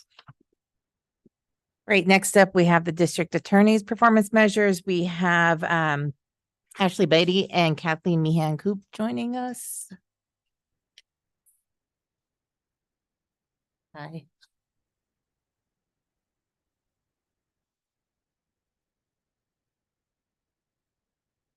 Good afternoon. Good afternoon. Thank you, commissioners, for having us. We're here to talk about our performance measures. My name is Kathleen Mancoop, and I'm the management analyst at the DA's office. I'm also here with Mary Overman. She is my job share and actually oversees our Veterans Initiative right at the moment. But since I wrote this performance measure, I didn't want to put it all on her. There's a lot of historical components to it. If we could go to the next slide. So our Veterans program has been running for just about 3 years now. Our specific performance measure, we based it off of a 2018 Veteran Treatment Court program that looked at the fact that 14% of veterans that were cited for a new crime were sentenced and incarcerated. We put our target at 20%. Part of the reason for that was that program, about 40% of the cases or the programs that were looked at for that study just took misdemeanor cases, and our program takes misdemeanor as well as felony cases. So we had a slightly higher number. Currently, for individuals that have been convicted and the follow-up of incarceration from their sentence, we have a 4% recidivism rate at that point. So that's 1 out of 24. 1 out of 24. That is amazing. Yes. Thank you so much. Good. Yes, I think it's pretty excellent, actually. But I do, and so we do want to, if we can go to the next slide as well. So we have a little bit of information. We currently have 24 participants. 8 people are currently active. We've graduated 14 individuals so far, and 2 of them have been revoked. One of those 2 individuals that was revoked has been was incarcerated. The other one was unable due to personal challenges and some mental health challenges, wasn't able to commit to the program and follow through. So he was no longer engaged in the program, but has not committed any additional crimes. Our program participants are in for a minimum of 14 months, but if they have challenges along the way, they can be extended. Most of our program participants are in track 2, which is 14 months. Track 1, they can be done in about a year. Can we go to the next slide? And so we have 2 graphs here. And what I wanted to show you is that we have, when somebody enters the program, we start looking at their start time from the time that they initially committed that initial crime. So currently we have 3 individuals where their initial crime that entered them in the program has been less than a year. 2 of them haven't had any challenges. 1 of them has been arrested or cited for a parole violation at that point. We understand that a lot of our program participants are dealing with substance use challenges. They have a lot of issues. So not only are we trying to track some individuals, whether they've been incarcerated because of a true conviction, but we're also looking at additional arrests that may occur while they're in the program. And so for individuals that's been less than a year, we have some people that have been in the program for a year or more. We have, in that situation, the graph is showing that we have 7 individuals that have not had any issues, but 1 has had either a parole violation or been cited for a small infraction.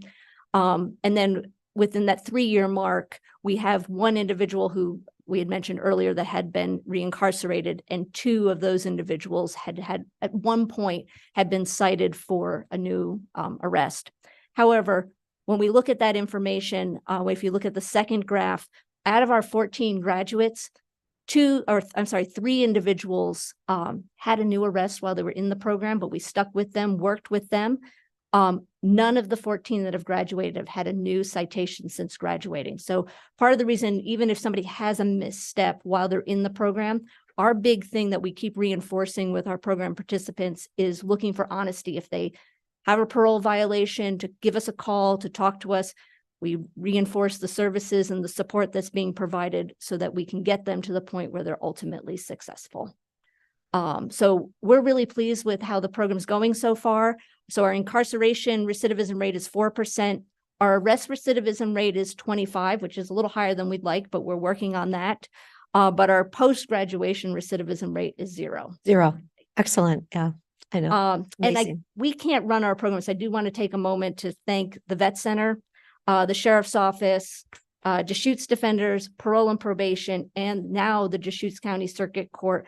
This really is an interagency program that makes this successful. So without all of them, this wouldn't happen. So we're just a piece of that.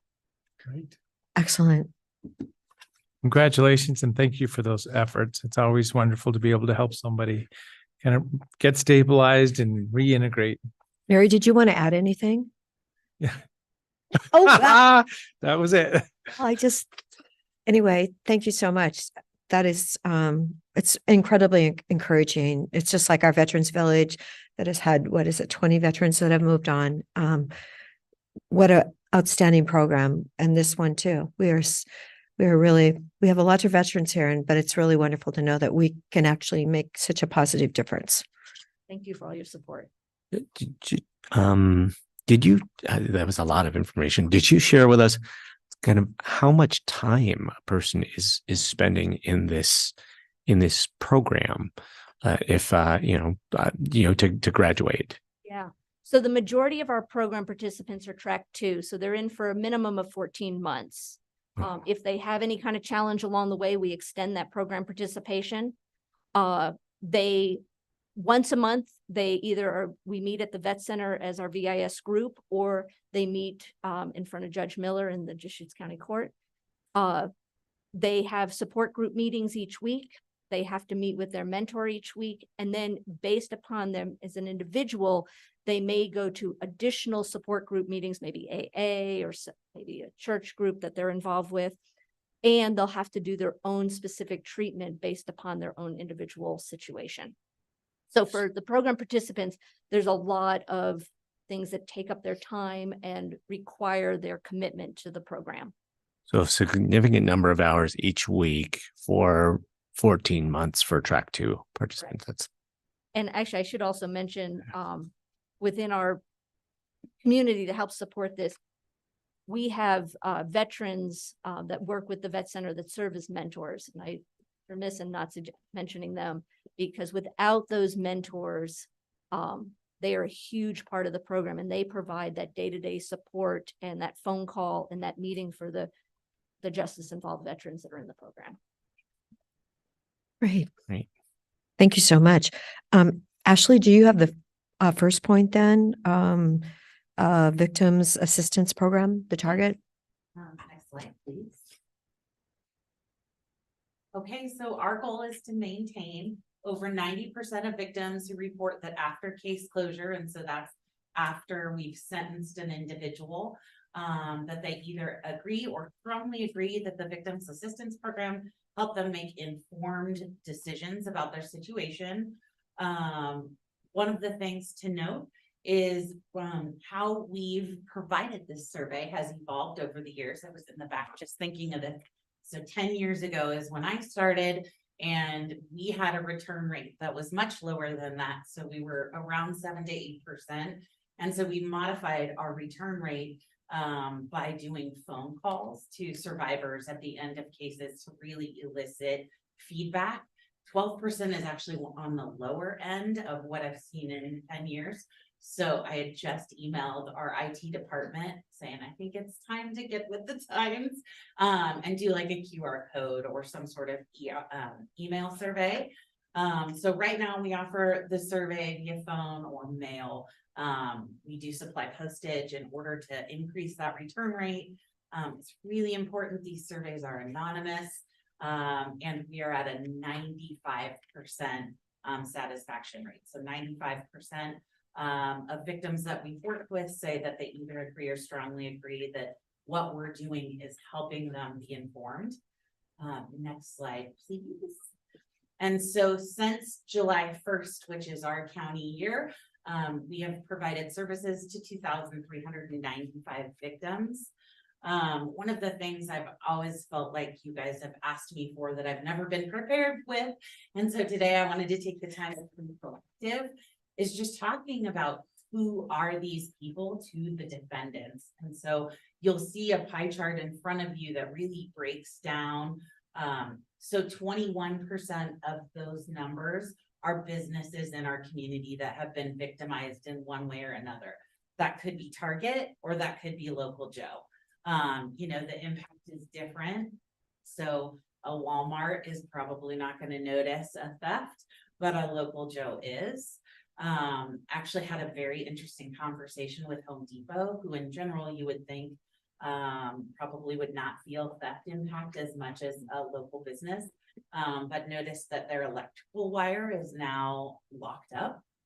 And they said that in a 1 month span of time, they had so much theft of their electrical wire. They estimated over $5,000 that now they have to keep it locked up, which is uncanny, but obviously people are taking those and then reselling it. You'll see that about 10% of who we serve, their relationship to the defendant is an intimate partner. So that could be a spouse, or an ex-spouse. So spouse, ex-spouse, domestic partner, dating relationship. We have about 20% is complete stranger. So that could be the theft of your phone. That could be the burglary of your house. That could be a bar fight with somebody you don't know. So really just wanted to articulate those for you guys, just as an FYI of who we're serving and how that impacts them. Next slide. Well, did you see that piece of equipment that was driven up to Washington State, like 25 miles an hour? I mean, that is a serious commute. Yes, that. And during the winter. Yes, yeah, incredibly serious. Yes. And then also of note, because victims assistance is partially funded by grants, but you guys have been gracious to give us general fund dollars. I really wanted to focus on letting you guys know the majority of the people we serve are local. So 81.85%, so over 80%. of who we work with are Deschutes County residents. We are working with them here in good old beautiful Deschutes County. I've broken it further for you, just around how many are in Bend, how many are in Redmond. It's pretty proportionate to The population. yeah, to where we're located. So only 18% are outside of county. And what we're really seeing are those are tourists. They're here visiting, and then a domestic violence incident is happening, or they're involved in a DUI accident here. And so only a that very small proportion are outside of our county. Wow, impressive numbers. Thank you for the rest. I could be prepared and answer your questions. No. I'm always like, that would be great to know. No, definitely the rest of the story. I know that a lot of things at the court, a quarter of them used to be, well, we'll know that pretty soon, used to be from the tourists. So pretty, 18% is pretty close. Yeah. Mhm. And I mean, 18% outside of county, I mean, could that include Klamath, Crook, or Jefferson counties? So it's. Yeah, Yeah, like, so there it's- was, I had it further broken down, but then the pie chart was getting really not beautiful. Yeah. So it was like 0.4% Klamath Falls, 2% Prineville, you know, it's just kind of Right. But sprinkled. so some chunk of that 18.15% is Central Oregonians that are not tourists. Yeah. Got it. Thank you very much for the Yes. update. Great. To see Great. you. Yeah. Nice to see you.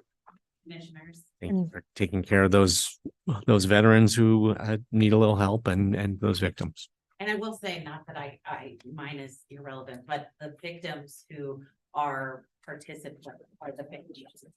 Individuals who are participating are incredibly supportive of multiple chances. And they are equally as bought in as I think the participants themselves. So all around Good. support. Good to know. That's really good to know because it was just like the drug court. Sometimes it would take people longer, maybe 30 months. And to keep the families together, to keep the people working, I really miss that. So thank you what you're doing, Kathleen. You've picked it up. And Mary. Yes. Okay. Thank you. Yes. Have a good afternoon. You too. Okay. All right, one more performance measure. This is from the Justice Court. We have Justice of the Peace Charles Fatally joining us, and I apologize if I have the last name incorrect.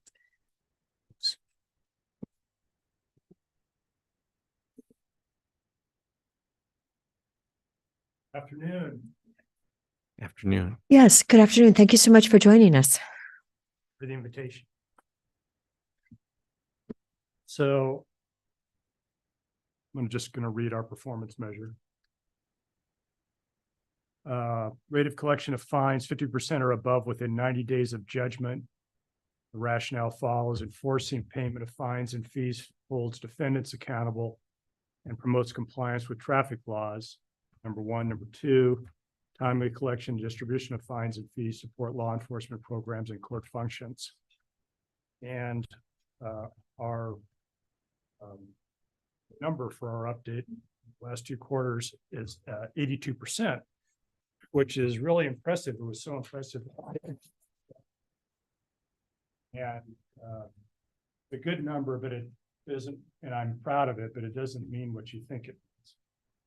The 82% means in the last quarter, 82% of the amount of fines or sanctions assessed in that, or the amount of revenue received from payment of fines or other sanctions in that quarter is what we, I will say this again, I'm sorry. It's not that each fine was paid 82% within 90 days of assessment. It is 82% of the total amount assessed in that quarter was received as a nominal number. So if we make these numbers up, if $1,000 was assessed in fines for quarter one, and we received $820 from any source, that's where that comes from. We don't have a way to track actually every specific fine that is assessed. So that's why I can't give you a better number. I've been looking at revenue reports for the 20 years that I've been doing this, and I'm very confident that we're above 50%, but not above 60% in actual payment of fines in a manner that actually still makes a difference to the citizen as far as their understanding and buying with the system. And the second, the second point about funding our operations and public safety operations, it's all citizens. That was a long-winded, convoluted answer to the question. I hope I was clear. Well, I'd say thanks for keeping that system going. I know you have other pro tem judge or two. I don't, is there more than one? One, yeah. So as I say, it's a team though, with the two judges and staff. Yep. So, because it's a good to be able to respond. When there's traffic or the different cases that come through, having a responsive system is valuable in itself. Is my point. So, thank you for what you're doing. So what type of bills are never paid then? Or fees? I mean, do you send them over to a collection agency or something eventually? Yeah, after 90 days and 2 letters, that account would be turned over to our collection agency we have a contract with and have had a contract with for a while. And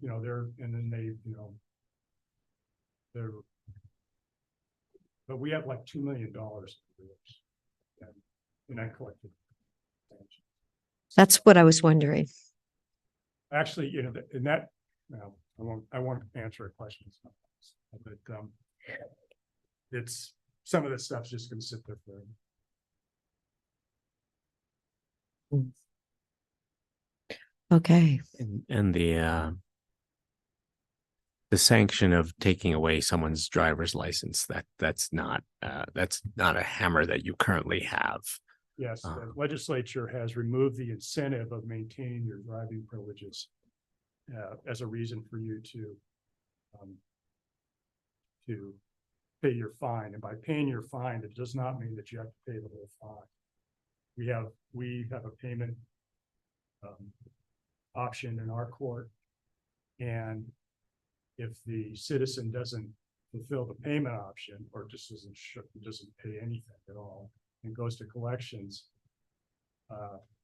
if the citizen gets on a payment agreement with the collection agency, then that sanction or that is removed, and that impediment to their getting their license back is removed. They have to pay the whole thing. But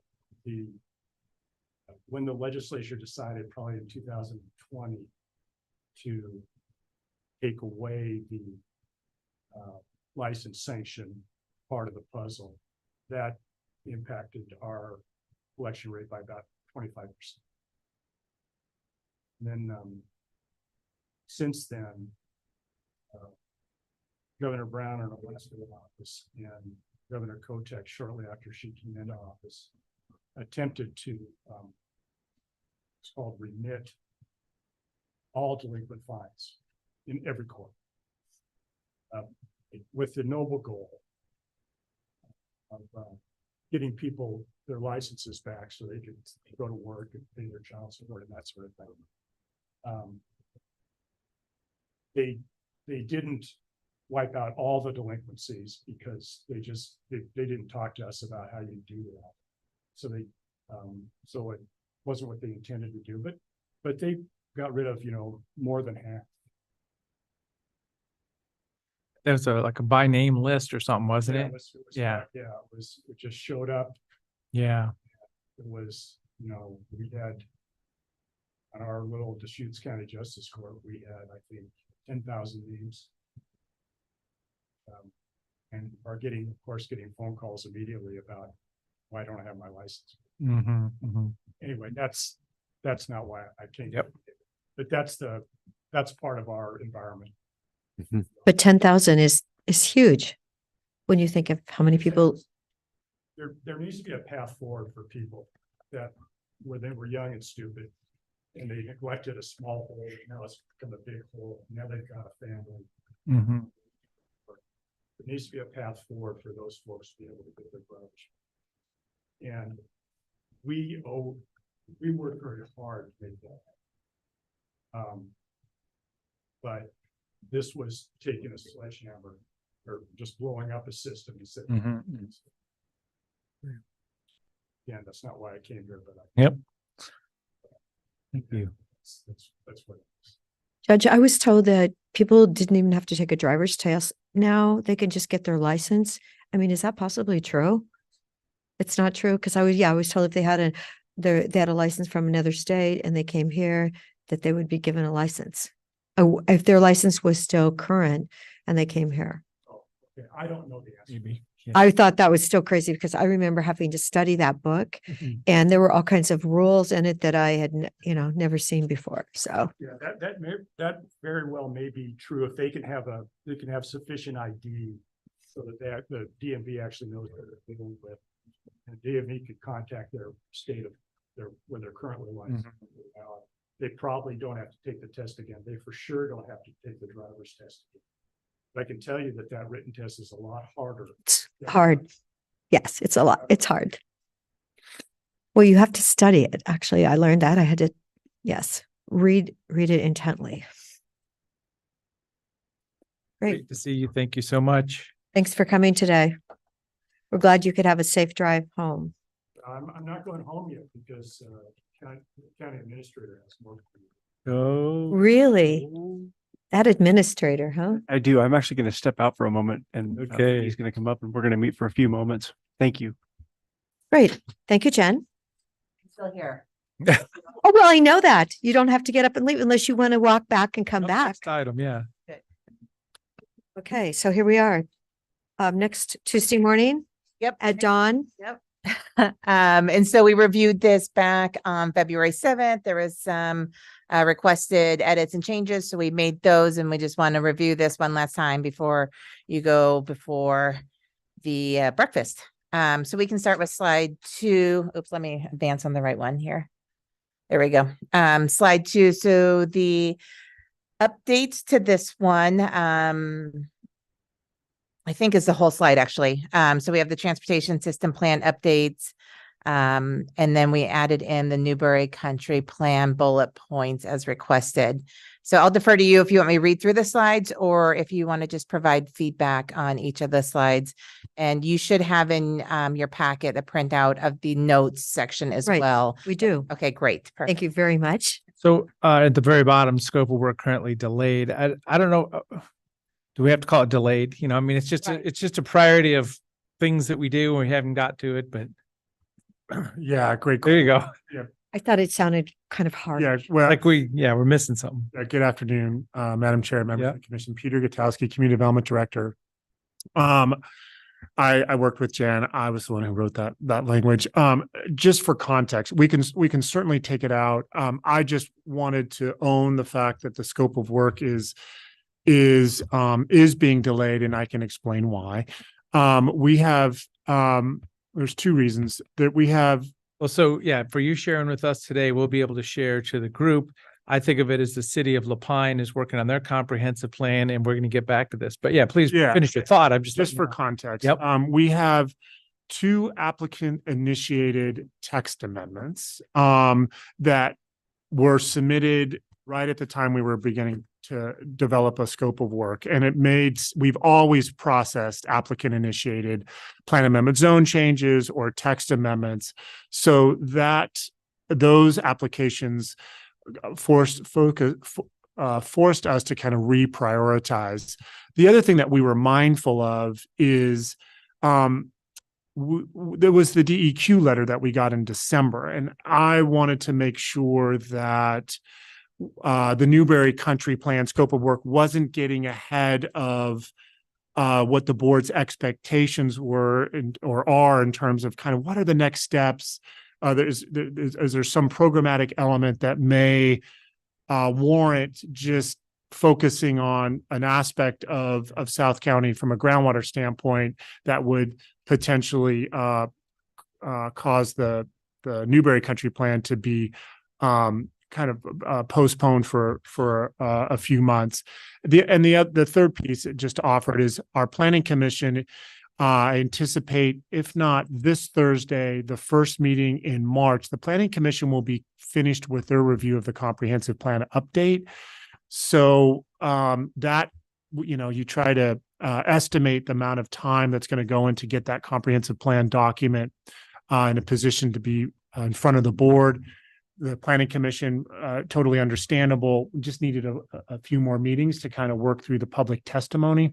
So all of those combined led to us just deprioritizing the scope of work. It's not in all reflection of the fact that we don't recognize that it's important for the community. It's just that where we are in this third quarter has focused us to kind of reprioritize in those other projects. But it's certainly something that we will get to and can be identified in the next year's work plan as a high priority project.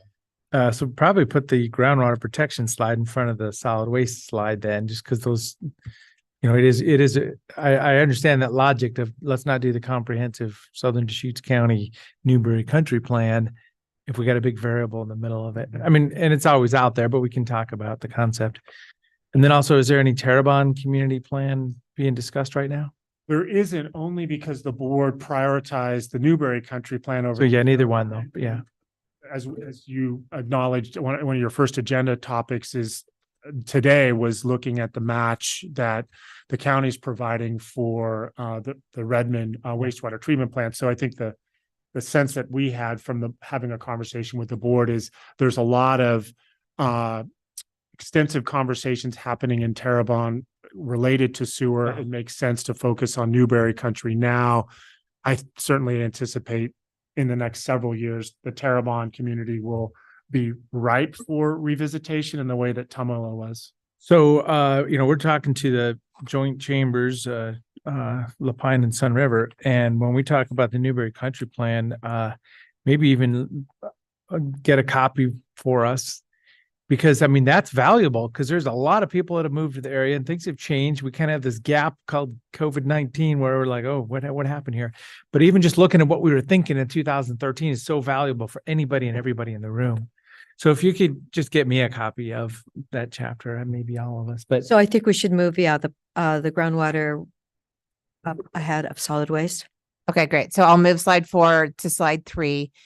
Do you want me to remove in slide 2 the scope of work currently delayed and just put that in the notes section? Yes. Okay. I mean, like another question is, how long of a delay are we talking about? Because if this isn't going to happen in this work plan year, then maybe we should just pull this off of this slide. It's a really good question. I think I don't have a good answer to that. I think it's illogical to put the Newberry Country Plan into the Community Development Department's fiscal year 2025 work plan. That will allow the community for those that are interested to champion it. There are the projects that I've just highlighted there, in addition to some other opportunities that could be identified in the work plan that potentially could the optimal word is delay or kind of reprioritize where you want long range planning to spend their time. But I don't think we're going to initiate the scope of work honestly until late this fiscal year or starting into the summer. How that should be characterized, I would defer to the three of you.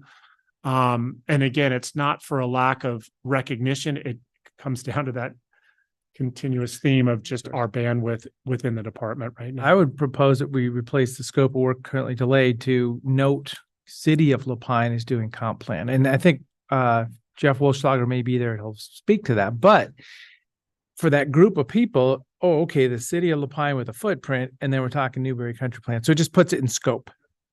And it certainly lets the audience know that the board is thinking about it, recognizes it needs to be updated as implied by the area plan was last updated just over 10 years ago. And it's on your radar. It's just the underlying question is how soon can the department get to it? And there's more to come on understanding when that scope of work can be initiated. Oh, well, in the Newberry Regional Partnership, they're speaking Right. at this event also. Exactly. So that's going to kind of be the visioning process, which can feed into this. So I don't see any downsides into just laying out the scope of what's going on in town.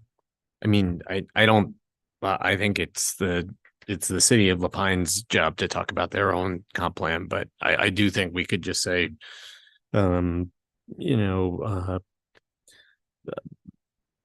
project will be initiated late in FY 2025, something like that, just to. You could say the goal, there could be a goal. The goal is to initiate. I don't want to get ahead of the board. There's some potential projects that I think could find themselves in this work plan that requires the board to kind of really think about where they want the community development department to spend their resources as we start the fiscal year. I know Commissioner Dare, you've had some conversations with Todd Cleveland, who's just kind of floated some of those ideas. I don't want to get ahead of that now, but I think it would be appropriate just to acknowledge whatever the right language is to acknowledge that it's a priority. When it will, the goal is to initiate it in fiscal year 2025. That's a goal. It doesn't mean that we may land that goal. And I think we'll know more over the next month or two about where ultimately the board wants to assign resources in CDD for noteworthy projects in the county. So for the slide presentation, what I've currently done is remove or put in the notes section, scope of work currently delayed due to the other CDD priorities. CDD's goal is to initiate the Newberry Country Plan into the county fiscal year 25 work plan. And then as an added bullet point, I put in City of Lapine is in the process of comprehensive planning. Just saying, I can. Is that accurate? Just putting a sense of what's going on. Okay. Does that capture everything? I think potentially you could just end the sentence that currently delayed if you're going to leave that in the slide. I took it out. Oh, you took it out. Okay. I put it into the note section. So they have it in the note section. Just remove that and just add it in. City of Lapine is in the process of comprehensive planning. And your slide, planning for the future, it implies that the board recognizes that the Newberry Country Plan is forthcoming. The actual date of when it's going to get initiated remains a work in progress. Great. I'll keep moving. So Hey, we got slide 1 done. yep, I'm going to fast forward to slide 4 because this is now going to be slide 3, the groundwater protection. Again, this is a brand new slide based off of the bullet points that Todd Cleveland and Peter Gutowski sent to me off of the last board conversation on this. So I can read it out loud or you can just provide feedback. What's your preference there? This picture that are the mountains have been enhanced. I think the ratio of the picture is because like those mountains are taller in this picture than they are in real life. There's been a lot of discussion on this particular picture. Yeah. So this picture was provided by CDD specifically. It is, I can try to redo, I had a stock photo in there of just groundwater and the snow, but we can try to do the ratio on here so it looks less enhanced. I mean, But it was just a mountains copy don't and have paste. that much relief to them, but like I don't have the source of that photo. Peter specifically asked for that photo. We could say it's from Washington State, and that would. I think we wanted to put Jen's right. We were trying to figure out how do you capture illustratively groundwater protection. So we were wanting to get a South County image, and this is an image taken from that region of our county. To the extent that as it was extended to fit that slide, that may have been an accident on my part. We can certainly go back and I can figure out where that's we have a lot of photos over the years. We can make sure that it looks proportional. I mean, if you just squash down the height of the picture a little bit, I think it'll work. Right now, unfortunately, you can't see my screen, but yeah, maybe there's We'll trust you. Yeah. I've squashed. Okay. Wash photo. Okay. Any comments or edits for the wording in this slide? I think it's fine. Okay, great. Just for the notes potentially, and it's the board's call if you want to add it, but DEQ actually reached out today and said as part of the work they're doing related to finishing the groundwater monitoring study, they're offering free well testing in South Deschutes County. So they've asked for the county's partnership and kind of helping share the word and help get the word out That's there. great. that So might can we be add good. that? I can forward this to you, Jen, but it just feels like it would be a good fit to help potential property owners be aware. It's in South County only? Looks like it says, yep, property well water owners in South Deschutes County. So Okay, great. And there's no limit. not that they've let us know and they're asking to be on the podcast and just really, it sounds like Okay. casting a wide net. So Good. this is a great That's forum. excellent. Great. That's been added to the notes. Thank you. All right. So now we'll go to slide 3. 3, which will be slide 4.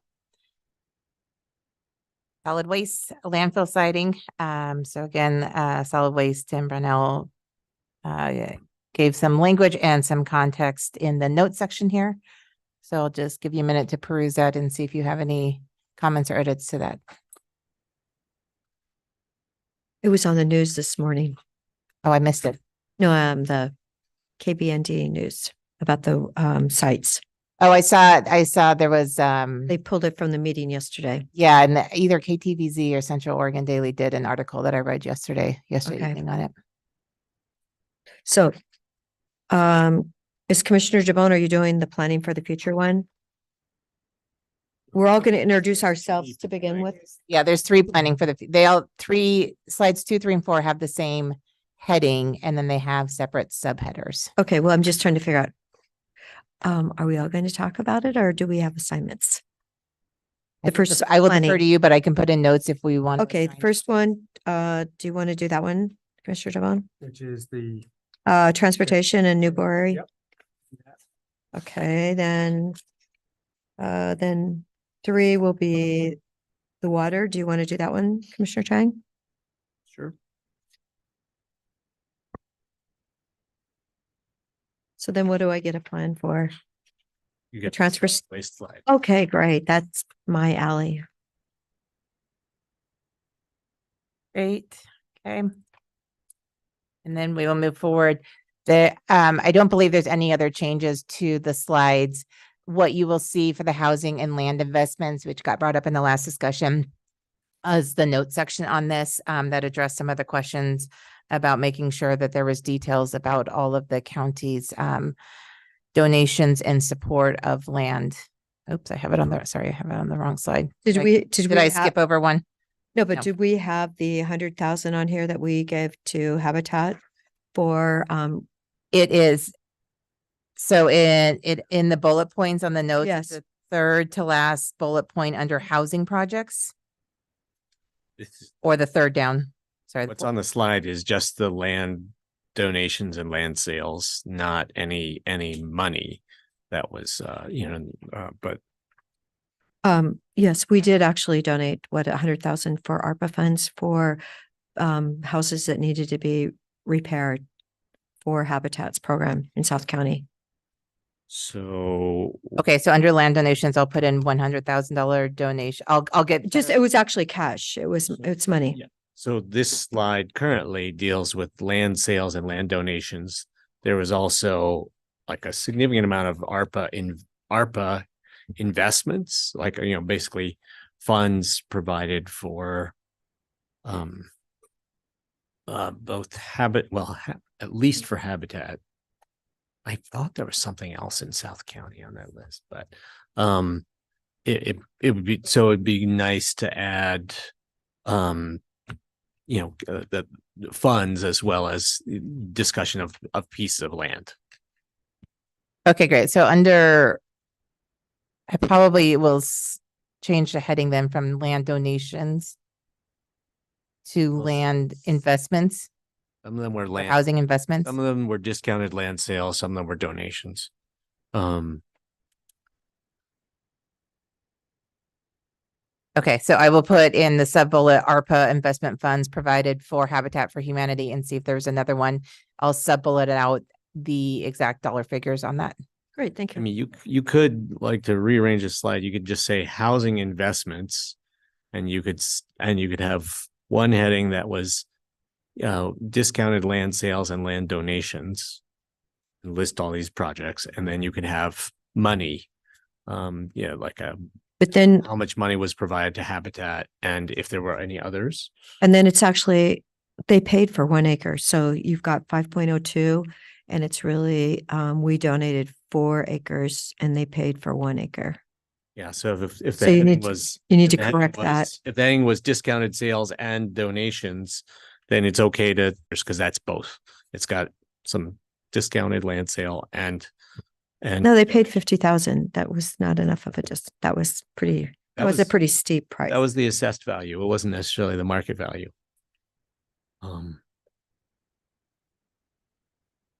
So I have a primary heading of housing investments. And then we have discounted land sales And donations. Yeah. And then under that, keep the original in 2023, that amount, then add in the ARPA dollar figures that were That was probably, it was from 22, I'm sure. Yeah, but this is the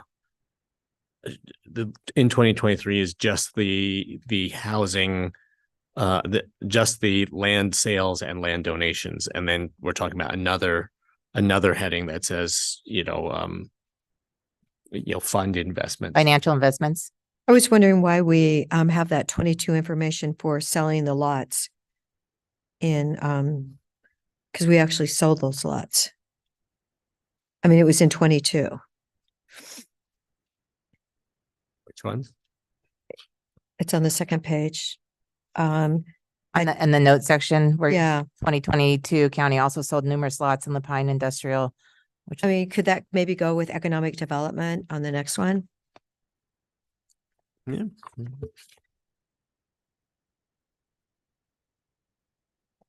I will Because add it's it. not housing, it's economic development. Yeah, I think that's a good, that makes a lot of sense. Jen, I was able to pull the ARPA support and it looks like it's the $100,000 for Habitat emergency critical home repairs and 900,000 for Habitat Lapinson River affordable housing. Does that sound That sounds, accurate to the that board? sounds right. Okay.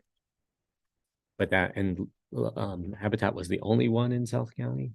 That's from what I can see in this spreadsheet, but I'll double check with Laura.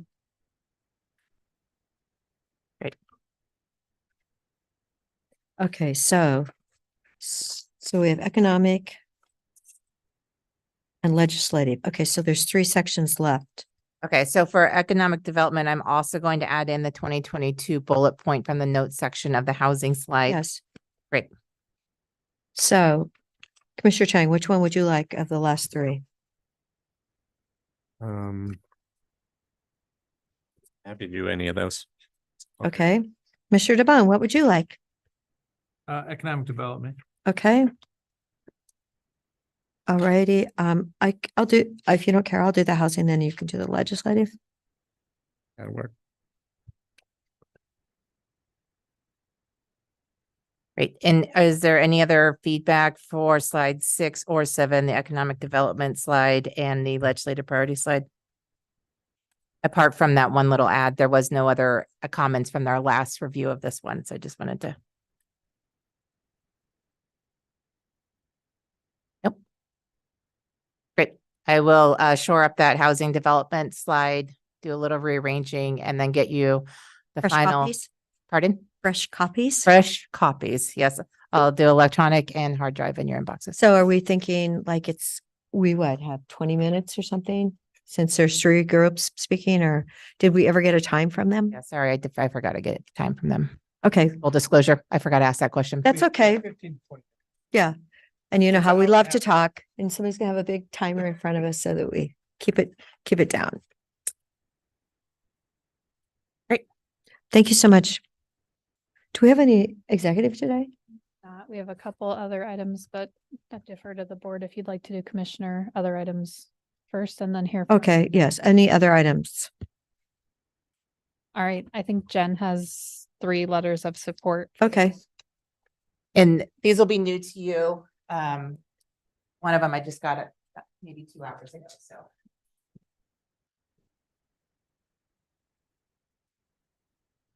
2 hours ago.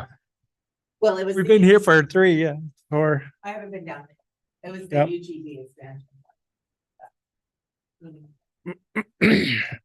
Oh, yes. But that, we're starting with something different. Okay, so the first request that came through is for support for an imaging center as part of the Lapine Community Health Center expansion. Full disclosure, I talked with them this morning. While it doesn't say it in the letter, the email that they sent, this is letter is hoping for a congressionally directed spending request. They will, a couple of things to note here. They will go after other grant funds if they don't get this particular congressionally directed funding. They do need 3 letters of support. They have 2 lined up, and they're happy to have 1, 2, or 3 commissioners sign on to this if anyone is in support of it. So how much Even the money are they opposite. asking for? $2.5 million approximately. Why isn't that amount on here?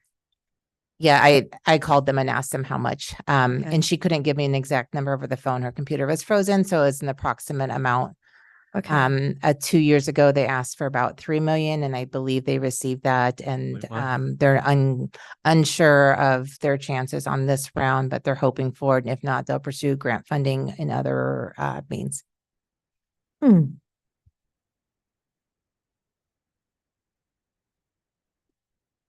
Yeah, I'm supportive of signing that letter.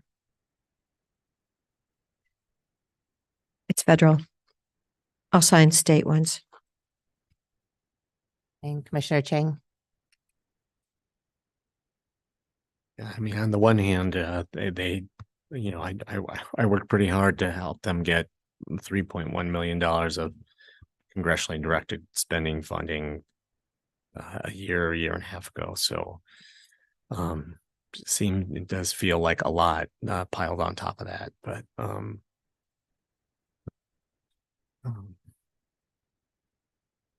if I could just keep thinking about that for a couple minutes while we're going through it, and circle back to this one. Go on to the next one.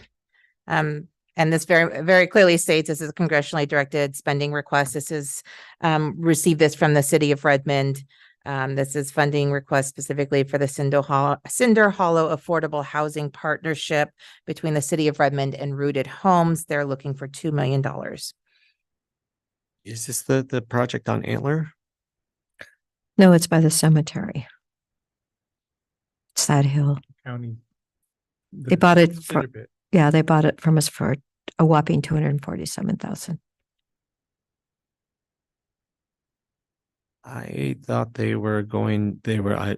swear they were asking for money they were asking for a congressionally directed spending request for the Antler projects, their Antler campus. So this is an additional one.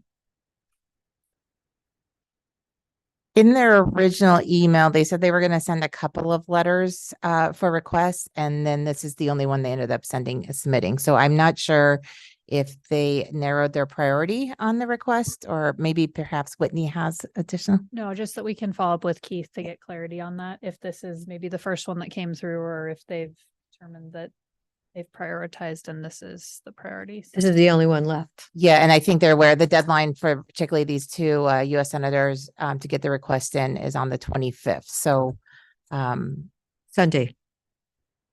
Yeah, is that Sunday? Yes, soon, very soon. Has to be done now. And so at this time, this is the only one I received from them. I've had a couple follow-up emails, and this is the only one they submitted. So This request comes from the city of Redmond, or this request comes from City of Redmond from Keith, the city manager. the Antler project is more mature than this one, and Rooted Homes and Housing Works told me that the city supported that project, the Antler project. So I mean, actually, we may have already considered that, and my fellow commissioners may have already said no. For Antler project? I don't understand what are you referring to? Rooted Homes and Housing Works are looking. Right. For congressionally directed. They spending are. for the Antler project. And I think Commissioner DeBonne said no, and I said I had to find out if it was federal or not. So I have to let Jackie know that I won't be signing it. I think, Yeah, as I say, I mean, I think a I'm trillion having every a 3 months. Concern for the fact of defining a project, but I'm hesitant to, I'm not going to support, the correctly directed spending. And I know it's a fine line, but I don't mind shedding light on somebody's project. I'm just not the direct ask. So I on this one, I guess I'd like to say to the city of Redmond that I'm supporting the Antler CDS request, which I thought was supported by the city of Redmond as well. And I don't want to support two housing requests from the same community. And now for the really good news. Thank you for this letter for the UGB expansion. That's the one that just came through this morning. Yes. Doug helped primarily compose the letter. So give you a minute to, it's pretty quick and short and to the point on the letter. But Doug pulled out the key phrasing that he thought was going to be relevant to the request. Great.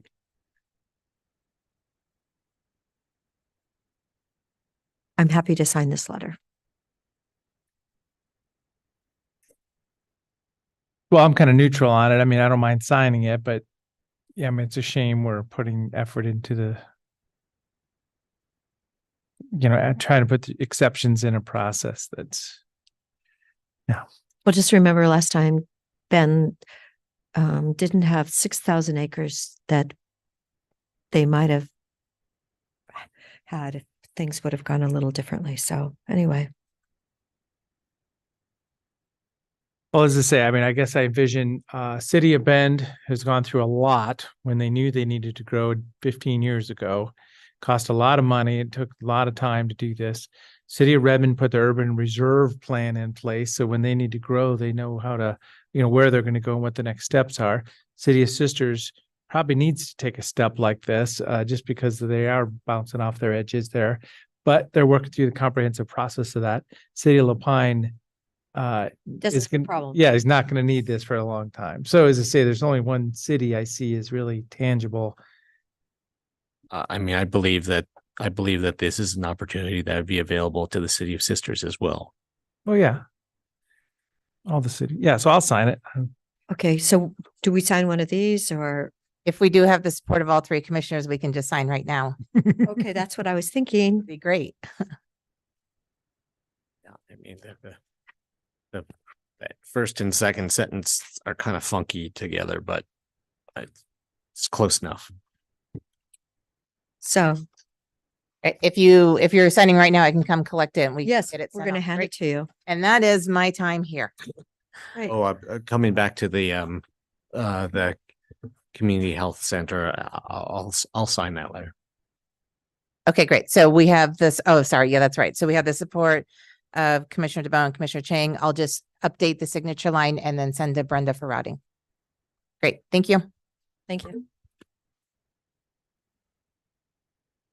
So are there any other items?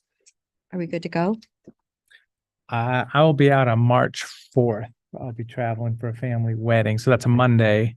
I'll be able to be there, the 2 Wednesdays around that, but just the Monday, March 4th, I won't be here. Okay. Well, we know your son's already gotten married, so that's good. It's his cousin. So yeah, there's only 4 in that generation. So this is number 3 out of the 4. So Okay. How sweet. kind of a big commitment. We all love weddings. So except for Central Oregon Land Watch. Yeah, that's good. I'll be in the rolling green hills of Lexington, Kentucky. We're in the horse capital of the world, they say. Oh, I good. don't know if that's true or not, but Oh, no, it is true. is it? I figured you'd know. Well, I've been to Louisville. Yeah. Been to Churchill Downs. That was fun. Anything else? I attended the Project Wildfire meeting along with Commissioner Dare yesterday, and I thought there was some really important policy issues to be followed up on in terms of insurance coverage, and we discussed that earlier today. This morning there was a ready board meeting, and nothing specific to report back from that. And Shannon, the woman that came to that meeting, she really meant to come today, but she said, oh my gosh, I am so glad I was at that meeting. I mean, incredible information out there for our community to know. And apparently underwriters have good days and bad days, and you can go in for, insurance for your home. And then you can ask like 6 weeks later and somebody else might approve it. So yeah, it's going to get way worse before it gets better. And I would hope that our legislature would be doing something about it. Right now, the value of homes in Oregon are limited to 600,000. So that means a lot of people, if they had to get a state plan, they would be underinsured. So it points back to the Senate Bill 1511, which the legislature is running right now, which will provide technical and financial assistance to homeowners through the state fire marshal's office. And then I can't remember what they called it, a certification. So basically property owner will have a certification that they should be able to use to get their insurers to give them a discount of some kind. a discount. I think some people just want insurance. Anyway, the meeting is adjourned. So thank you. Do we have a meeting on Monday?